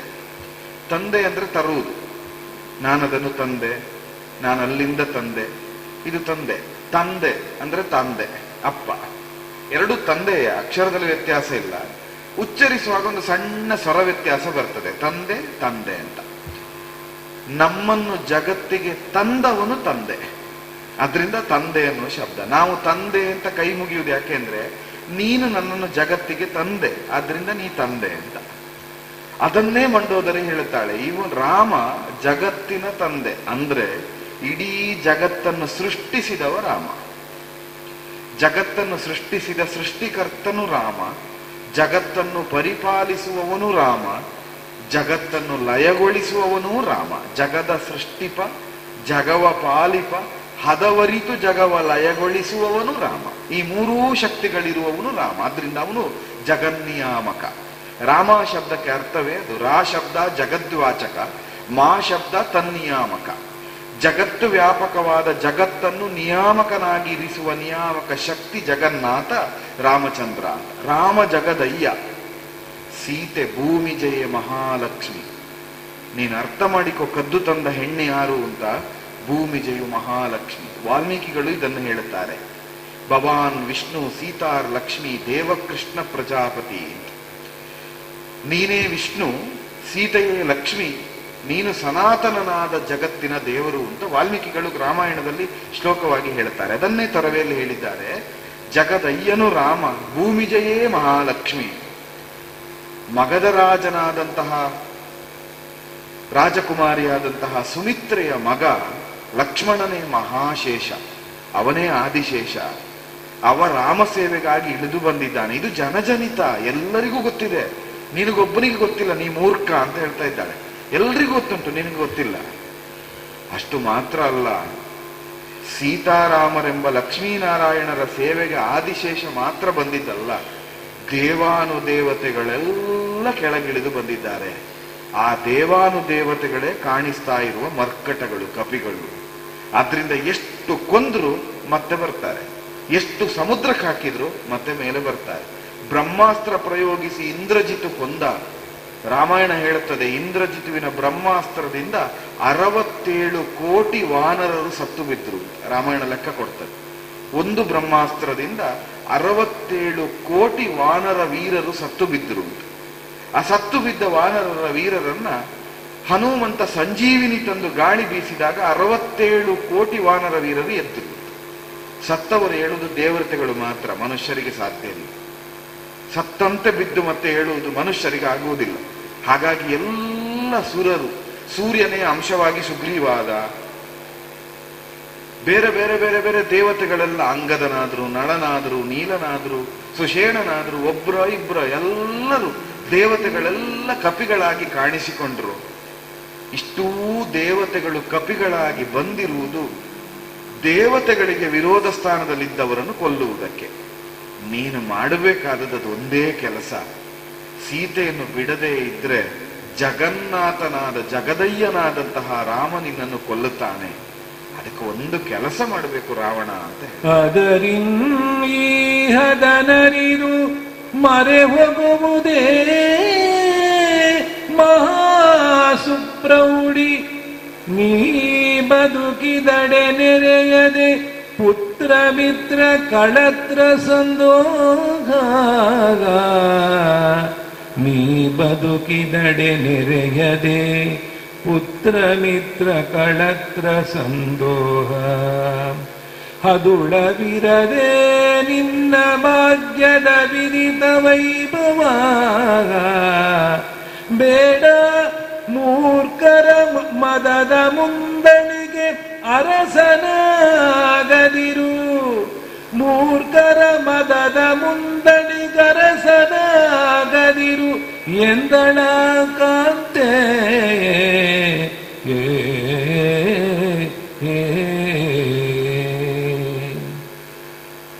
ಅದರಿಂದ ಒಂದು ಕೆಲಸ ಮಾಡಬೇಕು ಸ್ವಾಮಿ ನೀವು. ಅದರಿಂದ ಹದನವನ್ನು ಅರಿತು, ಇದೆಲ್ಲ ರಾಮ ವಿಷ್ಣು ಅನ್ನುವ ಹದನವನ್ನು ಅರಿದು ಮೊರೆ ಹೋಗುವುದು, ಅವನ ಆಶ್ರಯಕ್ಕೆ ಹೋಗಿ ಶರಣಾಗಬೇಕು.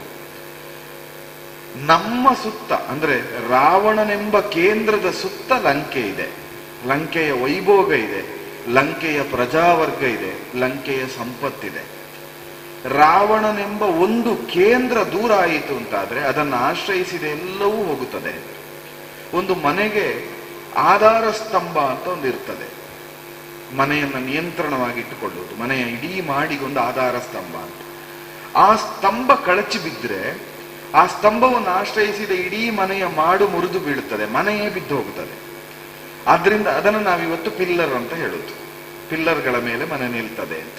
ಪಿಲ್ಲರೇ ಬಿದ್ದು ಹೋದ್ರೆ ಮನೆ ನಿಲ್ಲುವುದಕ್ಕೆ ಸಾಧ್ಯ ಇಲ್ಲ. ಇದನ್ನೇ ಶಾಸ್ತ್ರಗಳ ಆಧಾರ ಸ್ತಂಭ ಅಂತ ಹೇಳಿ. ಮಂಡೋದರಿ ಅದನ್ನೇ ಹೇಳ್ತಾಳೆ, ಇಡೀ ಲಂಕೆಯ ಆಧಾರ ಸ್ತಂಭ ನೀನು, ನೀ ಕೇಂದ್ರ. ನಿನ್ನನ್ನು ಆಶ್ರಯಿಸಿ ಪುತ್ರ ಮಿತ್ರ ಕಳತ್ರ, ನಿನ್ನ ಮಕ್ಕಳು, ನಿನ್ನ ಹೆಂಡತಿಯಾದ ನಾನು, ಬಂಧು ಬಾಂಧವರೋ ಎಲ್ಲ ಇರುವುದು ನಿನ್ನನ್ನು ಕೇಂದ್ರವಾಗಿ ಆಶ್ರಯಿಸಿಕೊಂಡು. ಆದ್ದರಿಂದ ನೀನೊಬ್ಬ ಬದುಕಿ ಉಳಿದ್ರೆ ರಾಕ್ಷಸರು ಉಳಿಯುತ್ತಾರೆ, ಓಡಿ ಹೋದವರು ಮರಳಿ ಬರ್ತಾರೆ. ಜೀವದಾಸೆಯಿಂದ ಓಡಿ ಹೋದ ರಾಕ್ಷಸರಿದ್ದಾರೆ, ಅವರೆಲ್ಲ ಮತ್ತೆ ಬರ್ತಾರೆ. ನಿನ್ನ ಹೆಂಡತಿಯರು ನಾವು ಬದುಕಿದ್ದೇವೆ, ಯೋಗ ಭಾಗ್ಯ ಉಂಟು, ರಾಮನ ಅನುಗ್ರಹ ಉಂಟು ಅಂತಾದ್ರೆ ಮತ್ತೆ ಮಕ್ಕಳಾಗ್ತದೆ, ಮತ್ತೆ ಸಂಸಾರ ಬೆಳೆಯುತ್ತದೆ, ಮತ್ತೆ ನಾವು ಮೊದಲನಾಗುತ್ತೇವೆ. ಇದೆಲ್ಲ ಆಗಬೇಕಿದ್ರೆ ನೀವು ಉಳಿಯಬೇಕು ಅಂತ ನೀತಿಯನ್ನು ಹೇಳ್ತಾ ಒಂದು ಮಾತು, ಒಂದು ವಾಕ್ಯವನ್ನು ಸೇರಿಸ್ತಾಳೆ. ಯಾವ ಕಾರಣಕ್ಕೂ ಮೂರ್ಖರ ಮದ ತುಂಬಿದ ಮಂದಣಿಗೆ ಅರಸನಾಗಬೇಡ. ಮೂರ್ಖರು, ಮದವಂತರು, ಗರ್ವಿಷ್ಠರೂ ತುಂಬಿದಂತಹ ರಾಕ್ಷಸ ವರ್ಗಕ್ಕೆ ನಾಯಕನಾಗಿ ಮುಂದೆ ಹೋಗಬೇಡ. ಆ ಮೂರ್ಖರ ಮುಂದೆ ಹೋದವನು ಮಹಾಮೂರ್ಖ, ಅಹಂಕಾರಿಗಳನ್ನು ಹಿಂದಿಟ್ಟು ಮುಂದೆ ಬರುವವನು ಮಹಾಗರ್ವಿಷ್ಠ. ಮೂರ್ಖನಾಗಲಿ ಗರ್ವಿಷ್ಠನಾಗಲಿ ಉಳಿಯುವುದಕ್ಕೆ ಸಾಧ್ಯ ಇಲ್ಲ, ಅವರು ಸಾಯ್ತಾರೆ. ಆದ್ರಿಂದ ನೀ ಸಾಯುವ ಮನಸ್ಸು ಮಾಡಬೇಡ. ರಾಮದೇವರು ಅನ್ನುವುದಕ್ಕೆ ನಾನು ಹೇಳಿದ ಮಾತಿನಿಂದ ನಂಬಿಕೊಳ್ಳಬೇಕಾಗಿಲ್ಲ. ರಾಮ ಮಹಾವಿಕ್ರಮಿ ಅನ್ನೋದನ್ನ ಮಂಡೋದರಿ ಹೇಳ್ತಾ ಇದ್ದಾಳೆ ಅಂತ ಕೇಳಬೇಕಾಗಿಲ್ಲ. ನಾನು ಅಂತಃಪುರದಲ್ಲೇ ಇರುವವಳು, ಮನೆಯೊಳಗೆ ಇರುವವಳು, ಸಾಮಾನ್ಯ ಹೆಣ್ಣು, ನನಗೆಲ್ಲ ಗೊತ್ತಿದೆ ಅಂತ ಅಹಂಕಾರದಿಂದ ಹೇಳೋದಿಲ್ಲ. ಒಂದು ಸಲ ಹೇಗಿದ್ರೂ ನಾಳೆ ಬೆಳಗ್ಗೆವರೆಗೆ ಅವಕಾಶ ಉಂಟು ನಮಗೆ. ಬೆಳಗಾದ ಮೇಲೆ ಯುದ್ಧ, ರಾತ್ರಿಯಿಂದ ಬೆಳಗಾಗುವುದರೊಳಗೆ ಒಮ್ಮೆ ರಾಮನ ಇಡೀ ಬದುಕನ್ನು ನೀ ಪುನರಾವಲೋಕನ ಮಾಡು. ಅಂದ್ರೆ ಬಹಳ ಸರಳವಾಗಿ ಹೇಳುತ್ತಾಳೆ, ಒಂದು ಸತಿ ರಾಮಾಯಣ ಓದು ಅಥವಾ ಕೇಳು ಅಂತ. ಬೆಳಗಾಗುವುದರೊಳಗೆ ಒಂದು ಸತಿ ರಾಮಾಯಣ ಪುನರ್ಮನನ ಮಾಡು ಅಂತ. ಓದುವುದಕ್ಕೆ ರಾಮಾಯಣ ಬರೆದಿರ್ಲಿಲ್ಲ ಆಗ. ನಿನ್ನಷ್ಟಕ್ಕೆ ನೀ ರಾಮಾಯಣವನ್ನು ಒಮ್ಮೆ ಪುನರ್ಲೋಕನ ಮಾಡು ಅಂತ ಹಾಗೆ ಹೇಳಿ ಹೇಳ್ತಾಳೆ. ರಾಮದೇವರು ಅನ್ನುವುದಕ್ಕೆ ರಾಮ ನಡೆದು ಬಂದ ದಾರಿಯಲ್ಲಿಯೇ ಕಥೆಗಳುಂಟು. ನಾನು ನಿನಗೆ ನೆನಪಾಗದಿದ್ರೆ ನೆನಪು ಮಾಡುವುದಕ್ಕೆ ನಾನು ಹೇಳ್ತೇನೆ. ರಾಮ ದೇವರು ದೇವರು ದೇವರು ಅಂತ ಗೊತ್ತಾದ ಸನ್ನಿವೇಶಗಳು ಹೀಗುಂಟು ಅಂತ ಪಟ್ಟಿ ಮಾಡುತ್ತಾ ಹೇಳ್ತಾ ಹೋಗ್ತಾನೆ. ಹರನ ಬಿಲ್ಲನು ಮುರಿದು ಸೀತೆಯ ವರಿಸಿದಂದೇ ನರಿಯಬಾರದೆ, ದುರವಿಜಯ ಮಾರೀಚ ವೀರ ಸುಬಾಹು ಎಂಬವರ ಹರಣಗಂಡಂದೇ ನರಿಯಬಾರದೆ, ಖರವಿರಾದ ತ್ರಿಶಿರದೂಷಣರ ಅರಿದ ಶಿರಗಳ ಕಂಡು ಕೆಣಕುವುದು ಜಿತವೇ ನಿನಗೆ.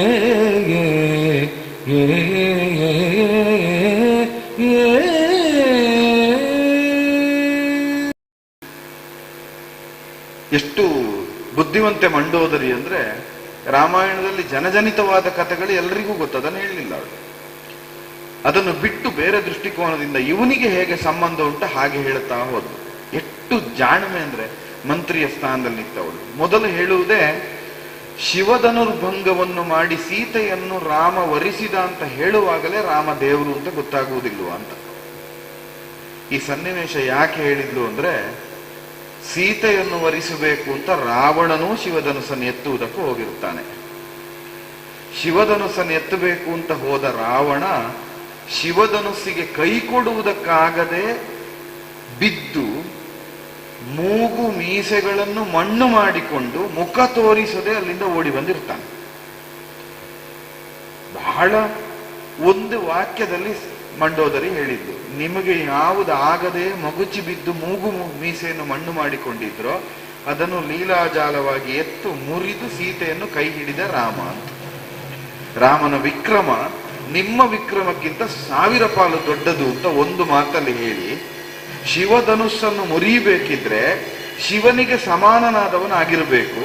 ಶಿವನಿಗೆ ಸಮಾನ ಲೋಕದಲ್ಲಿ ಒಬ್ಬನೇ ಹರಿ. ಹರರಲ್ಲಿ ಭೇದ ಇಲ್ಲ. ಶಿವನೂ ಅವನೇ, ಹರನೂ ಅವನು, ಹರಿಯೂ ಅವನೇ. ಏಕೋಹಂ ಶಿವೋಹಂ ಕೇಶವೋಹಂ ಅಂತ ವಿಷ್ಣು ಪುರಾಣಾದಿಗಳ ಶಾಸ್ತ್ರಗಳು ಹೇಳುತ್ತದೆ. ನಾನೇ ಒಬ್ಬನೇ, ನಾನು ಶಿವನೂ ಹೌದು ಕೇಶವನೂ ಹೌದು. ಏಕೋಹಂ, ನಾನೊಬ್ಬನೇ, ಶಿವೋಹಂ ಕೇಶವೋಹಂ. ಹರಿಹರರಲ್ಲಿ ಒಬ್ಬನಾಗಿರುವವನು ಮಾತ್ರವೇ ಶಿವಧನುಸ್ಸು ಮುರಿಬಹುದು, ಮುರಿದನಲ್ಲ. ಸಾಕಾಗುವುದಿಲ್ವ ನಿಮಗೆ ಅವನು ದೇವರು ಅಂತ ಗೊತ್ತಾಗುವುದಕ್ಕೆ, ಅವನು ವಿಷ್ಣು ಅಂತ ಗೊತ್ತಾಗುವುದಕ್ಕೆ? ಹೋಗಲಿ, ಆಗ ನಿಮ್ಮ ಮಂಕು ಬುದ್ಧಿಗೆ ತಿಳಿಯಲಿಲ್ಲ. ಮುಂದಾದ್ರೂ ಯೋಚನೆ ಮಾಡಿ. ತಾಟಕಿಯನ್ನು ಸಂಹಾರ ಮಾಡಿ ಮಾರೀಚ ಸುಬಾಹುವರಲ್ಲಿ ಮಾರೀಚನನ್ನು ಮಾನವಾಸ್ತ್ರದಿಂದ ಎಸೆದು ಸುಬಾಹುವನ್ನು ಕೊಂದು, ಯಾವಾಗದು 16 ವರ್ಷ ತುಂಬುವುದಕ್ಕಿಂತ ಮೊದಲು ಊನ ಷೋಡಶನಾಗಿದ್ದ ರಾಮ. ಅಂದ್ರೆ 15 ಬಂದಿತ್ತು, 16 ಬರಲಿಲ್ಲ. ಹುಟ್ಟಿ 15 ವರ್ಷ ಆಗುವಾಗ 1000 ವರ್ಷಗಳಿಂದ ಬದುಕಿದ್ದ ತಾಟಕಿ ಮಾರೀಚ ಸುಬಾಹುವಲ್ಲಿ ತಾಟಕಿ ಸುಬಾಹುವನ್ನು ಕೊಂದು ಮಾರೀಚನನ್ನು ಶಿಕ್ಷಿಸ್ತಾನೆ ಅಂತಾದ್ರೆ ರಾಮ, 15 ವರ್ಷದ ಆ ಮಗು ದೇವರು ಅನ್ನುವುದಕ್ಕೆ ಬೇರೆ ಉದಾಹರಣೆ ಬೇಕಾ ನಿಮಗೆ? ವಾಲಿಯಂತಹ ಮಹಾನಾಯಕನನ್ನ ಕೊಂದ ಅಂತ ಹೇಳುವಾಗ, ಕಬಂದನಂತವನ ತೋಳನ್ನು ಕತ್ತರಿಸಿ ಕಬಂದ ಬಾಹುವನ್ನು ಛೇದ ಮಾಡಿ ಜೀವಂತ ಸಂಸ್ಕಾರವನ್ನು ಮಾಡಿ ಶಾಪಗ್ರಸ್ತನಾದ ಕಬಂದನಿಗೆ ಪುನರ್ಜೀವನ ಕೊಡ್ತಾನೆ. ಕಾಕಾಸುರನಿಗೆ ಮೋಕ್ಷವನ್ನು ಕೊಡ್ತಾನೆ, ಶಬರಿಗೆ ಕೈವಲ್ಯವನ್ನು ಕೊಡ್ತಾನೆ. ಎಷ್ಟು ಕೆಲಸ ಮಾಡಿದ್ದಾನೆ ರಾಮ. ಇಷ್ಟನ್ನು ಮಾಡಿದೊಂದು ಮಾನವ ದೇಹದಿಂದ ಒಬ್ಬ ಮನುಷ್ಯನಂತೆ. ಮೈ ಮೇಲೊಂದು ಆಭರಣಗಳು ಇಲ್ಲ, ಇರುವುದು ಕಾಷಾಯ ವಸ್ತ್ರ, ರುದ್ರಾಕ್ಷಿ ಮಾಲೆ, ತ್ರಿಪುಂಡ್ರಕ ನಾಮ, ಏನೂ ಇಲ್ಲ. ಯಾವುದೂ ಇಲ್ಲದೆ ಇರುವ ಒಬ್ಬ ರಾಮ ಇಷ್ಟನ್ನು ಮಾಡುತ್ತಾನೆ ಅಂದ್ರೆ ಅವ ದೇವರು ಅಂತ ನಿಮಗೆ ಅರ್ಥ ಆಗುವುದಿಲ್ವ? ಇಷ್ಟೂ ಅರ್ಥ ಆಗದಿದ್ರೆ ಹೋಗಲಿ, ಇನ್ನೂ ಹೇಳ್ತೇನೆ ಕೇಳಿ ಅಂತ ಮುಂದೆ ಹೋಗ್ತೇನೆ. ಸುರರಿಗರಗಣ ಸಲ್ಲವೇ ನೀವು ಅರಸ ಕೇಳ್, ಸುರರಿಗರಗಣ ಸಲ್ಲವೇ ನೀವು, ನಿನ್ನುವನು ಬಾಲದ ಹುರಿಯ ನೇಣಲಿ ಗೋಣ ಬಿಗಿದ ಆ ಬಾಲಿಯನು, ಸುರರ ತರುಣಿಯರ ತೋಳಿನಲ್ಲಿ ಮೆರೆಸಿದ ಪರಿಯನರಿಯಾಗ, ಕಾಮುಕತ್ವದ ಗರವು ಗಾಡಿಸಿತು ಅಕಟ, ನಿಮ್ಮವನು ಕಾಮುಕತ್ವದ ಗರವು ಗಾಡಿಸಿತು ಅಕಟಾಗ, ಎಂದಳ ಕಾಂತೆ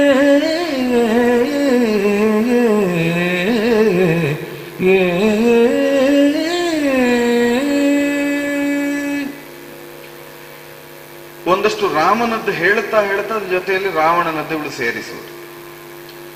ಕರದೂಷಣ ತ್ರಿಶುರಾದಿಗಳನ್ನು ಕೊಂದ ಕತೆ, ರಾಕ್ಷಸರನ್ನು ಕೊಂದ ಕತೆ, ಇದೆಲ್ಲ ಗೊತ್ತಿದೆ ನಿಮಗೆ. ಅದೂ ನಿಮಗೆ ಸಾಕಾಗದಿದ್ರೆ ಯೋಚನೆ ಮಾಡಿ, ದೇವತೆಗಳ ಕತ್ತಿಗೆ ಕತ್ತು ಕೊಡಬೇಕಾದ ಸ್ಥಿತಿ ನಿಮಗೆ ಬಂದಿತ್ತು ದೇವತೆಗಳ ಯುದ್ಧದಲ್ಲಿ. ಅಂತಹ ದೇವತೆಗಳು ರಾಮನಿಗೆ ಸಹಾಯ ಮಾಡ್ತಾರೆ. ಒಬ್ಬ ರಾಮನಲ್ಲದೆ ಮತ್ತೊಬ್ಬರಿಗೆ ದೇವತೆಗಳು ಸಹಾಯ ಮಾಡಲಿಲ್ಲ. ಈಗ ಈ ಯುಗದಲ್ಲಿ ಯಾಕೆ ಮಾಡಲಿಲ್ಲ? ರಾಮ ಒಬ್ಬನೇ ದೇವ ಪಕ್ಷಪಾತಿ, ಅವ ನಾರಾಯಣ. ಉಳಿದದ್ದು ಬಿಡಿ.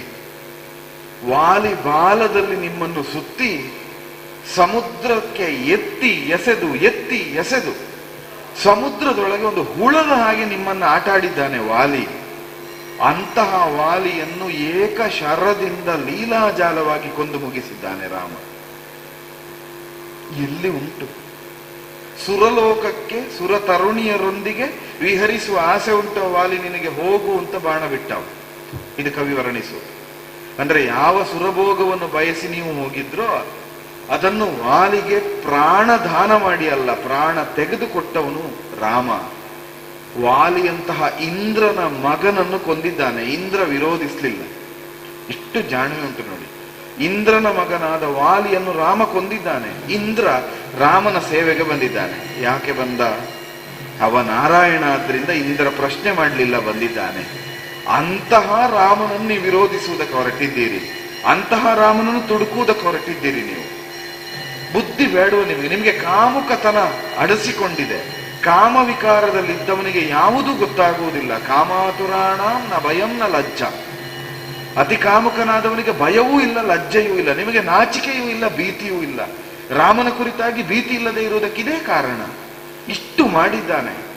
ಹೋಗ್ಲಿ, ರಾಮ ದೇವರು ಅನ್ನುವುದಕ್ಕೆ ದೇವಲೀಲೆಗಳನ್ನು ಹೇಳಿದ್ಲು. ರಾಮ ವಿಕ್ರಮಿ ಅನ್ನುವುದಕ್ಕೆ ನಿಮ್ಮನ್ನು ಸೋಲಿಸಿದವರನ್ನು ಗೆದ್ದ ಕತೆ ಹೇಳಿದ್ಲು. ಇಷ್ಟೂ ಆಗದಿದ್ರೆ ಹೋಗಲಿ. ರಾಮನ ರಾಮಾಯಣ ಅನ್ನುವುದು, ರಾಮನ ಬದುಕೆನ್ನುವುದು ಅಪೂರ್ವ, ಹಿಂದೆ ಆಗದೇ ಇರುವುದು ಅನ್ನುವುದನ್ನು ಸಾಕ್ಷಿ ಕೊಡುವುದಕ್ಕೆ ಹೇಳ್ತಾಳೆ. ಹಿಂದೆ ಯಾರಿಗೂ ಸಿಕ್ಕದೇ ಇದ್ದದ್ದು, ಹಿಂದೆ ಯಾರೂ ಮಾಡದೇ ಇದ್ದದ್ದನ್ನು ರಾಮ ಮಾಡಿದ್ದಾನೆ ಅಂತ ಹೇಳ್ತಾಳೆ. ಶರನಿಧಿಯ ಮುನ್ನಾವ ಕಾಲದಲರಸುಗಳು ಕಟ್ಟಿದರು, ಶರನಿಧಿಯ ಮುನ್ನಾವ ಕಾಲದಲ್ಲಿ ಅರಸುಗಳು ಕಟ್ಟಿದರು.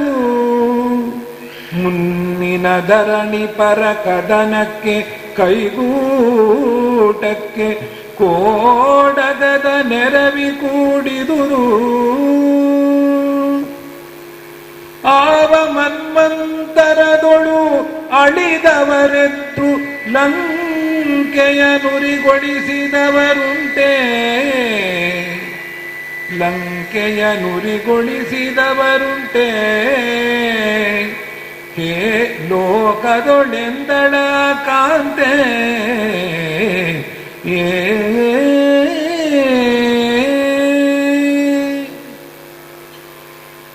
ರಾಮನಲ್ಲಿ ಮಾತ್ರ ಇದ್ದ ಅಪೂರ್ವ ಗುಣಗಳನ್ನು, ರಾಮನಿಗೆ ಮಾತ್ರ ಸಂಧಿಸಿದ ಅಪೂರ್ವ ಸನ್ನಿವೇಶಗಳನ್ನು ಈಗ ಹೇಳುತ್ತಾರೆ. ಇಡೀ ರಾಮಾಯಣ ಬರ್ತಾ ಉಂಟು ನಮಗೀಗ. ಸೀತೆಯನ್ನು ವರಿಸಿದ್ರಿಂದ ತೊಡಗಿತು, ವಾಲಿ ನಿಗ್ರಹದವರೆಗೆ ಬಂತು. ಸೇತು ಬಂಧನವನ್ನ ಉದಾಹರಣೆಯಾಗಿಟ್ಟು ಹೇಳ್ತಾಳೆ. ಈಗ ಹಿಂದಿನ ಯಾವ ಒಬ್ಬ ಅರಸನಿಗೆ, ಒಬ್ಬ ಕ್ಷತ್ರಿಯ ವೀರನಿಗೆ ಈ ಪ್ರಪಂಚದಲ್ಲಿ ರಾಮನವರೆಗೆ ಆಗಿ ಹೋದ ಯಾವ ಯುಗದಲ್ಲಿರಲಿ, ಯಾವ ಮನ್ವಂತರದಲ್ಲಿರಲಿ, ಯಾವ ಕಾಲದಲ್ಲಿರಲಿ, ಯಾವ ಒಬ್ಬನಿಗೆ ಸಮುದ್ರಕ್ಕೆ ಸೇತುವೆ ಕಟ್ಟುವುದಕ್ಕಾಗಿದೆ ನೀವು ಹೇಳಿ ಅಂತ ರಾವಣನನ್ನು ಕೇಳ್ತಾನೆ. ಯಾರಿಗಾದ್ರೂ ಸೇತು ಬಂಧನ ಮಾಡುವುದಕ್ಕಾಗಿದ್ಯಾ? ಅನೂಹ್ಯ, ಅಪೂರ್ವ, ಅನ್ಯತ್ರ ಅಲಭ್ಯ, ಅಸಾಧ್ಯವೆನಿಸಿದ ಸಮುದ್ರಕ್ಕೆ ಸೇತುವನ್ನು ಬಂಧಿಸಿದ ರಾಮ.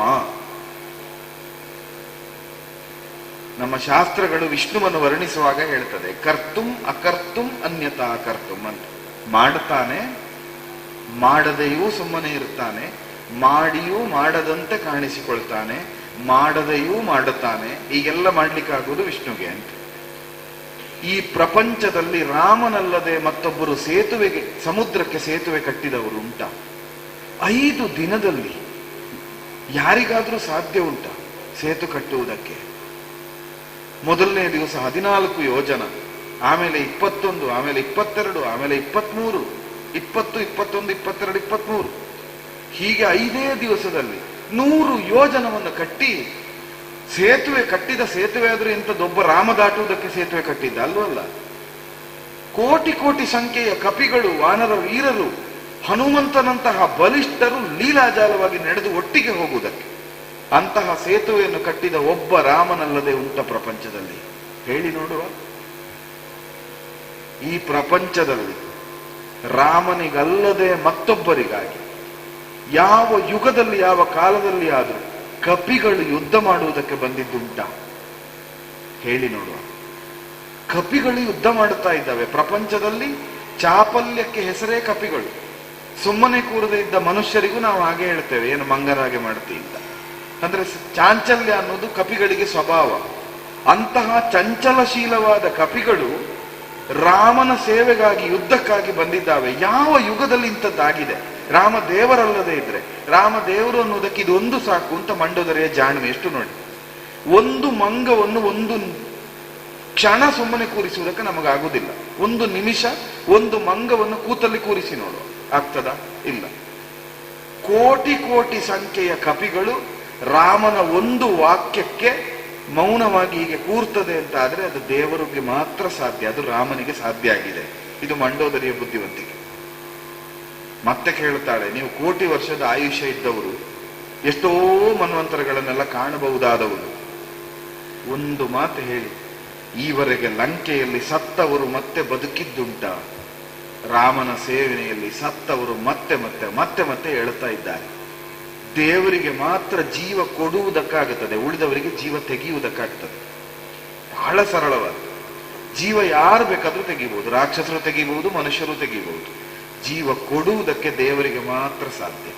ಸತ್ತವರನ್ನು ಕೊಂದದ್ಯಾರು ಅಂದ್ರೆ ರಾಕ್ಷಸರು, ಬದುಕಿಸಿದ್ಯಾರು ಕೇಳಿದ್ರೆ ರಾಮ. ಕೊಲ್ಲುವ ನಾವನು, ಕಾವನಾವನು, ನಳಿನ ನಾವನು, ಜಗದ ಸೂತ್ರನು ಅವನೇ ರಾಮ. ನಿಮ್ಮ ಆಯುಷ್ಯದಲ್ಲಿ ಲಂಕೆಗೆ ಬೆಂಕಿ ಇಟ್ಟವರುಂಟ? ಬೆಂಕಿ ಇಟ್ಟರೆ ಬಂಗಾರ ಉರಿತದ? ಬಂಗಾರದ ಲಂಕೆ. ಹನುಮಂತ ಬೆಂಕಿ ಇಟ್ಟ, ಲಂಕೆ ಸುಟ್ಟು ಬೂದಿಯಾಯಿತು. ನಿಮ್ಮ ಕೊನೆಯ ಮೀಸೆಯ ತುದಿಗೆ ಬೆಂಕಿ ಇಟ್ಟಿದ್ದಾನೆ ಹನುಮಂತ. ಯಾರಾದ್ರೂ ಇಡುವುದಕ್ಕೆ ಸಾಧ್ಯ ಉಂಟ? ಇಷ್ಟು ಮಾಡಬಲ್ಲವ ದೇವರು ಮಾತ್ರ. ಅವ ವಿಕ್ರಮಿಯೂ ಹೌದು, ಅವನು ದೇವರೂ ಹೌದು. ವಿಕ್ರಮಿಯಾದ ಭಗವಂತ, ಭಗವಂತನೇ ವಿಕ್ರಮಿಯಾದ ಮನುಷ್ಯನಾಗಿ ಬಂದಿದ್ದಾನೆ. ಅವನೊಟ್ಟಿಗೆ ಯುದ್ಧ ಮಾಡ್ತೀರಲ್ಲ. ಇಷ್ಟು ಹೇಳಿದ್ರೂ ರಾವಣ ಹುಟ್ಟುವುದಿಲ್ಲ. ಅವನಿಗೊಂದು ಕೆಟ್ಟ ಛಲ ಉಂಟು, ಹಠ ಉಂಟು. ಆಗ ಮಂಡೋದರಿ ಯೋಚನೆ ಮಾಡ್ತಾಳೆ, ರಾವಣನನ್ನು ಒಪ್ಪಿಸಬೇಕು ಅಂತಾದರೆ ರಾಮನನ್ನು ಹೊಗಳಿ ಪ್ರಯೋಜನ ಇಲ್ಲ. ನೀ ಕಳ್ಕೊಂಡದ್ದು ಎಂತೆಂಥದ್ದು ಅಂತ ಗೊತ್ತಾಗಬೇಕು. ನನ್ನ ಹತ್ರ ಯಾವುದೂ ನಷ್ಟ ಆಗದೊಂದುಂಟು ಅಂತ ತಿಳ್ಕೊಂಡು ಅವನದ್ದು ನಷ್ಟ ಆದ್ರೆ ಆ ನಷ್ಟ ಮಾಡಿದವ ದೊಡ್ಡವ ಅಂತ ಗೊತ್ತಾಗ್ತದೆ. ಅದಕ್ಕೆ ಈಗ ಇದಿಷ್ಟು ಮಾರ್ಗವನ್ನ ದಾರಿಯನ್ನು ಬಿಟ್ಟು ಕಳ್ಕೊಂಡವರ ವಿಷಯವನ್ನು ಹೇಳ್ತಾನೆ.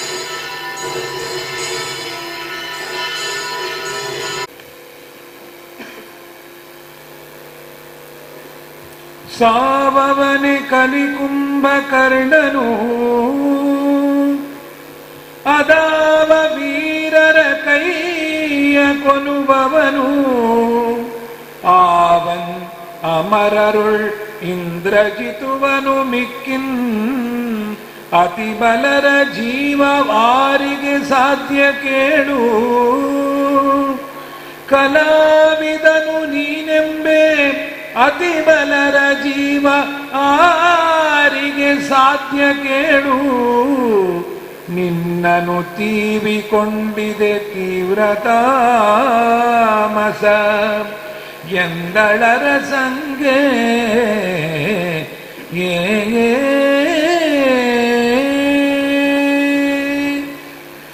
ಆ ಕಾಲದ ಇಡೀ ದೈತ್ಯ ಶಕ್ತಿಗಳನ್ನ ರಾವಣ ಕುಂಭಕರ್ಣ ಅಂತ ಪ್ರತಿನಿಧಿಸ್ತಾ ಇದ್ರು. ಅಂದ್ರೆ ಇಡೀ ರಾಕ್ಷಸ ಶಕ್ತಿಯ ಎರಡು ಸ್ವರೂಪಗಳಾಗಿ ರಾವಣ ಮತ್ತು ಕುಂಭಕರ್ಣ ಇದ್ರು.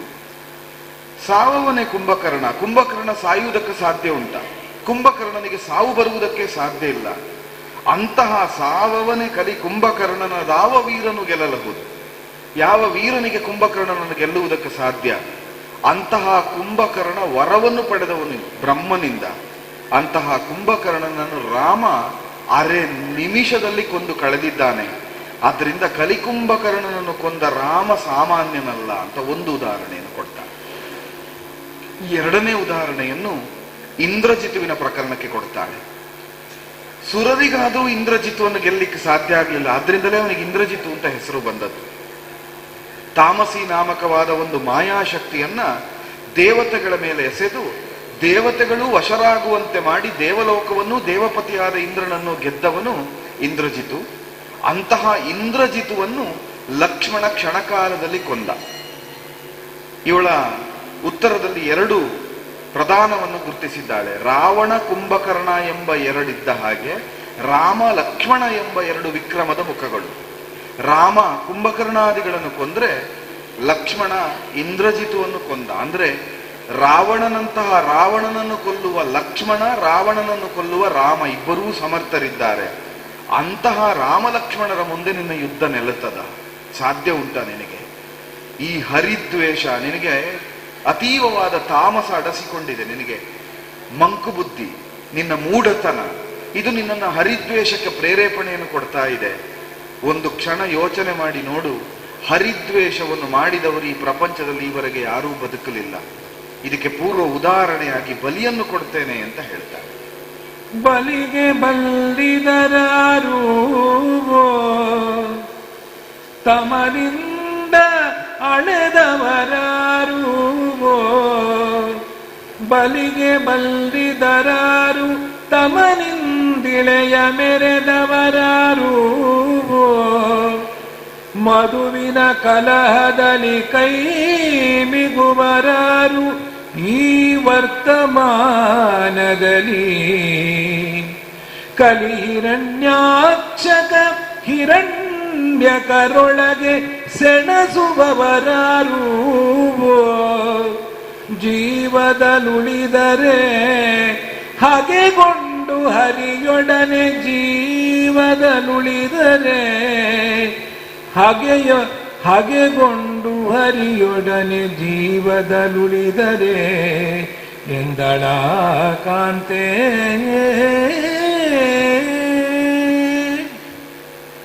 ಹರಿದ್ವೇಷವನ್ನು ಮಾಡಿದವರು ಬದುಕಿದ ಇತಿಹಾಸ ಇಲ್ಲ ಚರಿತ್ರೆಯಲ್ಲಿ. ಬಲಿಯಂತಹ ಒಬ್ಬ ದಾನಗುಣ ಸಂಪನ್ನ, ಯಜ್ಞವನ್ನು ಸದಾ ನಡೆಸಿದವ, 100 ಯಾಗವನ್ನು ಮಾಡುವುದಕ್ಕೆ ಹೊರಟಂತಹ ಬಲಿಯಂತಹ ಬಲಿಯೇ ಹರಿದ್ವೇಷವನ್ನು ಕ್ಷಣಕಾಲವಾದರೂ ಮಾಡಿದ ಕಾರಣದಿಂದಾಗಿ ಪಾತಾಳಕ್ಕೆ ಹೋದ.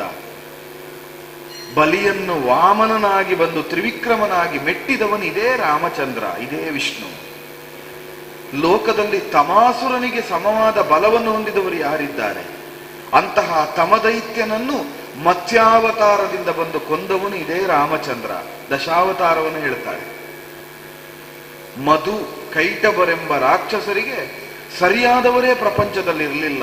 ಅಂತಹ ಮಧುಕೈಟಬರನ್ನು ಕೊಂದು ಮಧುಸೂದನನೆಂಬ ಹೆಸರನ್ನು ಪಡೆದ ಈ ರಾಮಚಂದ್ರ. ಉಳಿದವರನ್ನು ಬಿಡು ಸ್ವಾಮಿ, ನಿನಗಿಂತ ಕೆಲಕಾಲದ ಹಿಂದೆ ಈ ಕಾಲದಲ್ಲಿ ಆದಿದೈತ್ಯರು ಅಂತ ಹೆಸರು ಪಡೆದ ಹಿರಣ್ಯಾಕ್ಷ ಹಿರಣ್ಯ ಕಶಪರು, ಅವರಿಗೆ ಸಮಾನರಾದವರು ಯಾರೂ ಇಲ್ಲ. ಅಂತಹ ಕನಕಾಕ್ಷ ಕನಕ ಕಶ್ಯಪರನ್ನ 2 ರೂಪದಿಂದ ಬಂದು ಕೊಂದಿದ್ದಾನೆ. ಒಂದು ಶ್ವೇತವರಾಹನಾಗಿ ಬಂದು ಹಿರಣ್ಯಾಕ್ಷನನ್ನು ಕೊಂದ, ಭೂದೇವಿ ಅತ್ತದ್ದಕ್ಕೆ ಬೇಕಾಗಿ. ಇನ್ನೊಂದು ನರಸಿಂಹನಾಗಿ ನರಕೇಸರಿಯಾಗಿ ಬಂದು ಕಂಬದಿಂದ ತನ್ನ ಮೈಯನ್ನು ಪ್ರಕಟಪಡಿಸಿ ಮಗುವಿಗಾಗಿ ಅಳುವ ಪ್ರಹ್ಲಾದನ ರಕ್ಷಣೆಗೆ ಬೇಕಾಗಿ ಹಿರಣ್ಯ ಕಶಪುವನ್ನು ಕೊಂದ.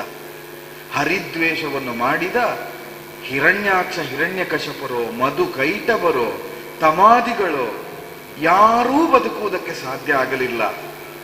ಇಷ್ಟೆಲ್ಲ ರಾಕ್ಷಸರನ್ನು ಕೊಂದು ಅಸುರಾಂತಕ ದಾನವರಿಗೆ ದಾನವಾರಿ ಎಂಬ ಹೆಸರನ್ನು ಪಡೆದ ಆ ರಾಮಚಂದ್ರ ಈಗ ರಾಮನಾಗಿ ಬಂದಿದ್ದಾನೆ. ಮತ್ಸ್ಯ, ವರಾಹ, ನಾರಸಿಂಹ ಅವತರಣಗಳನ್ನೆಲ್ಲ ಉದಾಹರಣೆಯಾಗಿ ಕೊಡುದವಳು. ಅಂದ್ರೆ ಇದೇ ರಾಮನ ಅವತಾರ ಅಂತ ಮಂಡೋದರಿ ಹೇಳುವುದು. ಇದು ರಾಮನದ್ದೊಂದು ವಿಷ್ಣುವಿನ ಅವತಾರವೇ ರಾಮ ಅಂತ. ಇಷ್ಟು ಹೇಳಿ ಕಣ್ಣೀರ್ಗರೀತಾಳೆ. ಇನ್ನಾದ್ರೂ ಒಪ್ಪಿಕೊಳ್ಳಿ, ರಾಘವೇಶ್ವರನ ಪಾದಕ್ಕೆರಗಿ. ಇಂಥ ರಾಘವ ಸಾಮಾನ್ಯ ರಾಘವಲ್ಲ, ರಾಘವೇಶ್ವರ, ಅವನೇ ಈಶ್ವರ, ಅವನೇ ಒಡೆಯ, ಅವನೇ ನಾಥ ಅಂತ.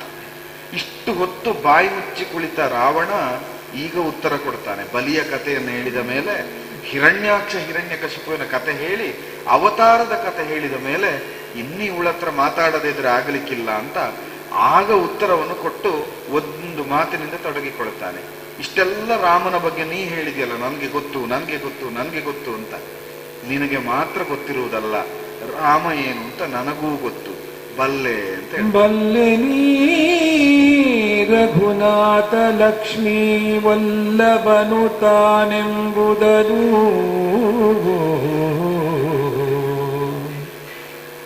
ಬಲ್ಲೆನು ಈ ರಘುನಾಥ ಲಕ್ಷ್ಮೀ ವಲ್ಲಭನು ತಾನೆಂಬುದನು. ಜನ್ಮಗಳೇಳನೊಲ್ಲದೆ ಬಂದೆವಾವು ಜನ್ಮತ್ರಯಂಗಳಲ್ಲಿ, ಹೇಳಿಕೆಯಲಿನ್ನೊಂದು ಜನ್ಮದ ಪಾಳಯವು ನಮಗುಂಟು. ಕಳಿದರೆ ಮೇಲೆ ಜಗದೊಳುತ್ತಮದ ಜಯ ವಿಜಯರಾವು. ಬಲ್ಲೆನು ಈ ರಘುನಾಥ ಲಕ್ಷ್ಮೀ ವಲ್ಲಭನು ತಾನೆಂಬುದನು, ಬಲ್ಲೆನು ಅವನಿಗೆ ಲಕ್ಷ್ಮಿ ಎಂಬುದನು. ಆಹವಕ್ಕೆ ನೆರೆದ ಭಲ್ಲೂಕರು ಮರ್ಕಟರು ಸುರರೆಂದು ಬಲ್ಲೆನು. ಎಲ್ಲವೇತಕ್ಕೆ ಕೇಳು, ರಣಮುಖದಲ್ಲಿ ರಾಮನ ಕೂಡುವುದು ಸಂಕಲ್ಪ ತನಗೆ.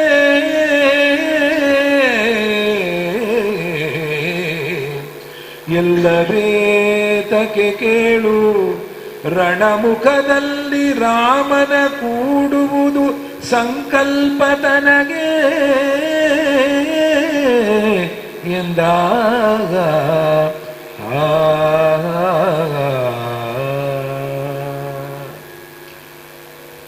ಗಮಕಿಗಳು ಸ್ವಯಂ ಉಪನ್ಯಾಸಕರಾದ್ರೆ ಇಂಥ ಅನುಕೂಲಗಳು ನಮಗಾಗುತ್ತದೆ. ಬಲ್ಲೆ ನೀ ರಘುನಾಥ ಲಕ್ಷ್ಮೀಲೋಲ ಅನ್ನುವ ಪದ್ಯಕ್ಕೆ ಅದರ ಹಿಂದೆ ಮಂಡೋದರಿ ಅಥವಾ ಅದರ ಮುಂದೆ ಮಂಡೋದರಿಗೆ ನಾವು 3 ಜನ್ಮಗಳಲ್ಲಿ ದುಷ್ಟರಾಗಿ ಹುಟ್ಟುತ್ತೇವೆ ಅಂತ ಹೇಳಿದ ಪದ್ಯವನ್ನ ಸೇರಿಸಿ ಮಧ್ಯದಲ್ಲಿ ಬಲ್ಲೆ ಅಂತ ಹೇಳಿದರು. ಅಂದ್ರೆ ವ್ಯಾಖ್ಯಾನದಲ್ಲಿ ಇದನ್ನು ಹೇಳಬೇಕಾದ ಅಗತ್ಯ ವಿಷಯ ಅಂತ ನಮಗೊಂದು ಆವರಣವನ್ನು ಕಲ್ಪಿಸಿಕೊಡುವುದು. ಅದು ಉಪನ್ಯಾಸಕರಾದ್ರೆ ನಮಗೆ ಅನುಕೂಲ.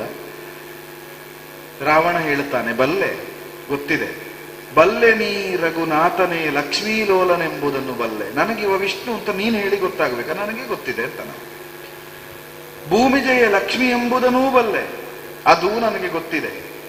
ಬಲ್ಲೂಕ ಮರ್ಕಟರು ಸುರರೆಂಬುದನ್ನೂ ಬಲ್ಲೆ. ಈ ಬಂದಿರುವಂತಹ ಜಾಂಬವ ಮತ್ತೆ ಉಳಿದಂತಹ ಕಪಿವೀರರೆಲ್ಲ ದೇವತೆಗಳೆನ್ನುವುದನ್ನೂ ಬಲ್ಲೆ, ಅದೂ ನನಗೆ ಗೊತ್ತಿದೆ. ಎಲ್ಲ ಗೊತ್ತಿದೆ. ಎಲ್ಲ ವೇತಕ್ಕೆ ಇದನ್ನೆಲ್ಲ ನೀ ಯಾಕೆ ಹೇಳ್ತಿ ಮತ್ತೆ ಮತ್ತೆ? ಇಷ್ಟೆಲ್ಲ ಗೊತ್ತಿದ್ದು ನಾ ಯುದ್ಧಕ್ಕೆ ಹೊರಟದ್ದು ಯಾಕೆ ಅಂದ್ರೆ, ರಣದಿ ರಾಮನ ಕೂಡುವುದೇ ಸಂಕಲ್ಪವೆನಗೆ.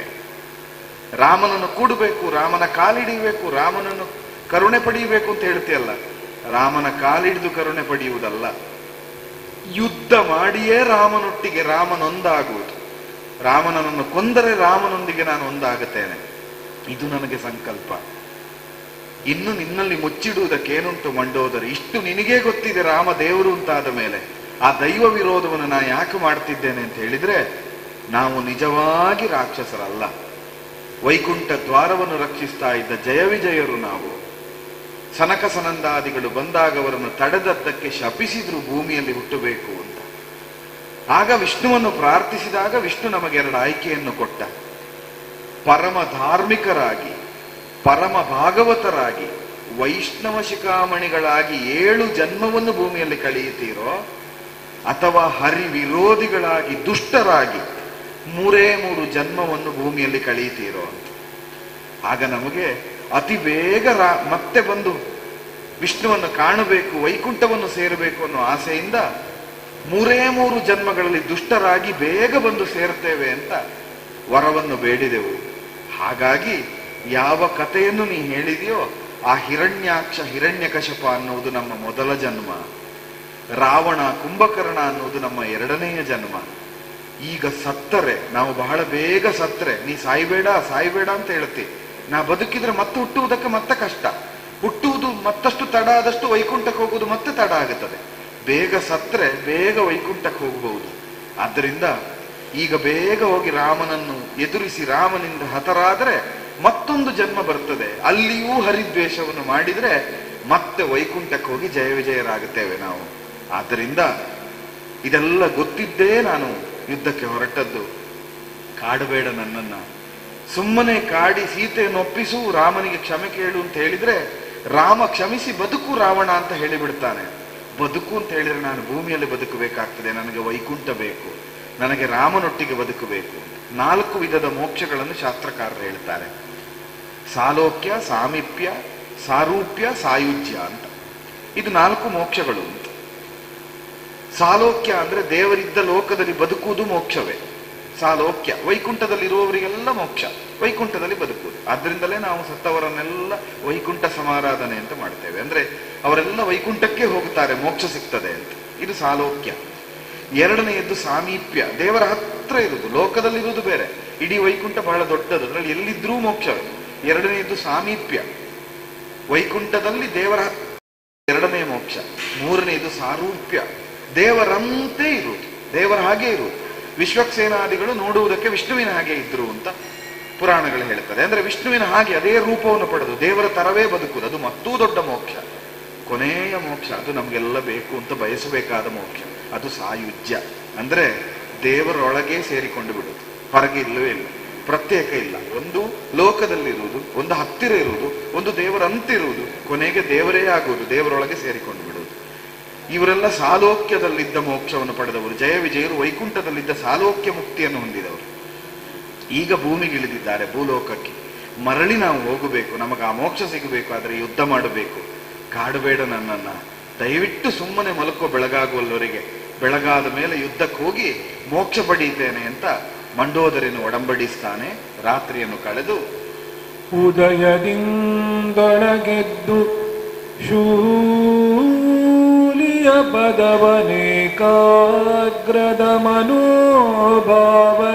ಭಜಿಸಿ ರಣೋತ್ಸವದ ಸುಮ್ಮಾನದುಪ್ಪಿನಲಿ ಪದಕ ಕುಂಡಲ ಮಕುಟ ಕಟಕಾಂಗದ ಕಡೆಯ ಬೆಂಡೆಯದ ಹಾರವ ಸದಮಳಾಭರಣದಲ್ಲಿ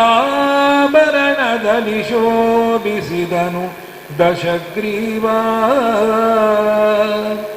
ಧೂಪಿಸಿದ ದಿವ್ಯಾಂಬರವನು ಲೇಪನಾದಿಯ ಪರಿಮಳಿಪ ಮಾಲಾ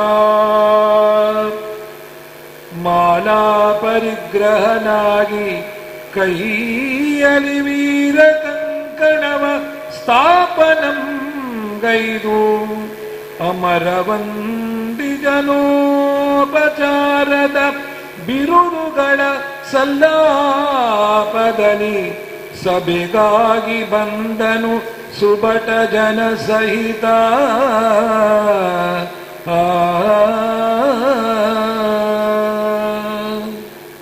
ಮಂಡೋದರಿಯ ಕಣ್ಣಿಂದಿಳಿಯುವ ಕಣ್ಣೀರನ್ನು ತನ್ನ ಬೆರಳಿಂದ ಒರೆಸಿ ಅವಳ ತಲೆಯನ್ನು ನೇವರಿಸಿ, ಮುಕ್ತಿಯ ಮಾರ್ಗ ನನಗೂ ನಿನಗೂ ಬೇರೆ ಅಂತ ರಾವಣ ಹೇಳಿದೆ.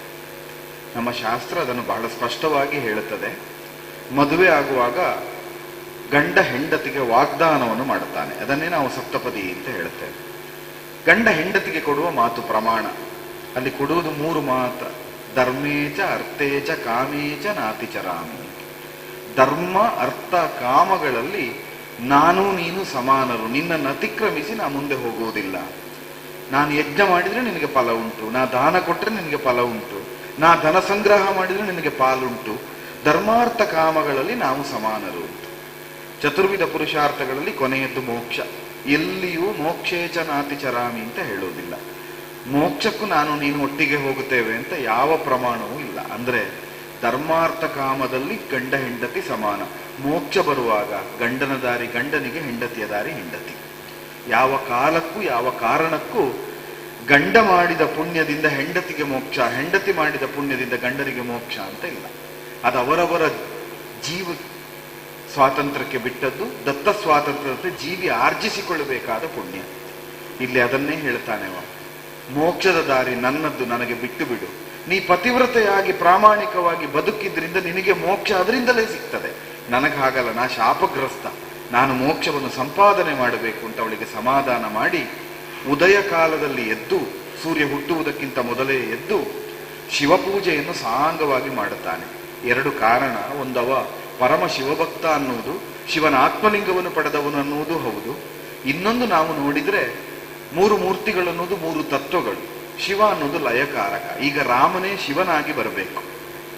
ಸಂಹರಿಸಬೇಕು ಅಂತಾದ್ರೆ ಪಾಲಿಸುವ ಹರಿಯಾದ್ರೆ ಆಗೋದಿಲ್ಲ, ಸಂಹರಿಸುವ ಶಿವನಾಗಬೇಕು. ಅದರಿಂದ ರಾಮ ಶಿವನಂತೆ ಬಂದು ನನಗೆ ಮೋಕ್ಷವನ್ನು ಕೊಡಬೇಕು ಅಂತ ಶಿವಾರಾಧನೆಯನ್ನು ಮಾಡುತ್ತಾನೆ. ಧೂಪ ದೀಪಾದಿಗಳಿಂದ ಘಂಟಾನಾದವನ್ನು ಮಾಡಿ ಶಿವಪೂಜೆಯನ್ನು ಮಾಡಿದ ಮೇಲೆ ವೀರಗಾಸೆಯನ್ನು ಉಡುತ್ತಾನೆ. ಕಂಕಣ ಕೇಯೂರ ಹಾರ ಕುಂಡಲಾದಿಗಳನ್ನು ಧರಿಸಿಕೊಂಡು ವೀರ ಖಡ್ಗವನ್ನು ಹಿಡಿದು ಯುದ್ಧಕ್ಕೆ ಸಿದ್ಧನಾಗುತ್ತಾನೆ. ಅಮರವಂದಿತರಿಂದ ಬಿರುದುಗಳನ್ನು ಪಡೆಯುತ್ತಾನೆ. ಅಲ್ಲಿದ್ದ ಪುರೋಹಿತರೆಲ್ಲ ಅವನಿಗೆ ಆಶೀರ್ವಾದ ಮಂತ್ರಾಕ್ಷತೆಯನ್ನು ಮಾಡುತ್ತಾರೆ. ಇದು ಕ್ರಮ, ನೀ ಗೆದ್ದು ಬಾ ಅಂತ, ವಿಜಯಿ ಆಗು ಅಂತ. ವಿಜಯ ಅವನಿಗೆ ಯಾವುದು ಅಂತ ಕೇಳಿದ್ರೆ ಮೋಕ್ಷಕ್ಕೆ ಹೋಗುವುದೇ ಅವನಿಗೆ ವಿಜಯ. ಆದ್ರಿಂದ ಅದು ಸಿಕ್ಕಲಿ ಅಂತ ಆಶೀರ್ವಾದ. ಇಷ್ಟೆಲ್ಲ ಮಾಡಿದ ಮೇಲೆ ಈ ಜೀವನದಲ್ಲಿ ಮಾಡಿದ ಪಾಪಗಳು ಕಳೆಯುವುದಕ್ಕೇನು ದಾರಿ? ಪಾಪ ಪುಣ್ಯಗಳೆನ್ನುವುದು ಬೇರೆ ಬೇರೆ. ಈಗ ಮಾಡಿದ ಪಾಪ ಕಳೆಯಬೇಕಲ್ಲ, ಆದಷ್ಟು ಕಣ್ಣ ಮುಂದೆ ಕಾಣಿಸ್ತಾ ಇರುವ ಮಹಾಪಾಪಗಳಾದರೂ ಕಳೆಯಬೇಕು ಅನ್ನೋ ಕಾರಣಕ್ಕೆ ಪಾಪ ಕ್ಷಾಳನವಾಗಿ ಪುಣ್ಯ ಸಂಪಾದನೆಯಾಗುವುದಕ್ಕೆ ಬೇಕಾದ ಒಂದು ಮಹತ್ತರವಾದ ದಾರಿ ಎಲ್ಲ ಯುಗದಲ್ಲಿಯೂ ದಾನ. ಅದರಿಂದ ಭಂಡಾರಿಗಳನ್ನು ಕರೆದು ದಾನವನ್ನು ಕೊಡ್ತಾನೆ. ಕರೆಸಿದನು ಭಂಡಾರಿಗಳನ್ನು ಆ ಹರಿಹುತಾಶನ ಯಮ ನಿಶಾಚರ ವರುಣ ವಾಯು ಕುಬೇರ ಶಂಕರರಿದ್ದ ಕಪ್ಪಗಳ ಕಿರಿದು ಕಾಲದ ಹಳೆಯ ಟಂಕದ ಪರಿಪರಿಯ ನಾಣಯವನೆಲ್ಲವ ತರಿಸಿ ಸೂಸಿದನ ಕಿಳಯಾಚಕ ಜನದ ಸಂದಣಿಗೆ ಹೊಲಿಸಿ ಸುಭಟರ ಸತಿಸುತರ ಮಂದಿರಗಳಿಗೆ ಕಳುಹಿದನು. ನಗರದ ಹರದ ಹಾರುವ ಬಿರುದು ಬಿಚ್ಚಣೆ ಬಡವು ಬಗ್ಗುಗಳ ಕರೆದು ಕೈಹಾರದಲ್ಲಿ ಮನೆ ಬೆರಸಿ ಸೂರೆಯ ಬಿಟ್ಟು ತೆರಿಗೆಯ ಬರಹಗಳ ನೆರೆ ತೊಡಿಸಿ ಸಂತಸವಡಿಸಿದನು ಜನವ. ಸಂತಸವಡಿಸಿದನು ಜನವ.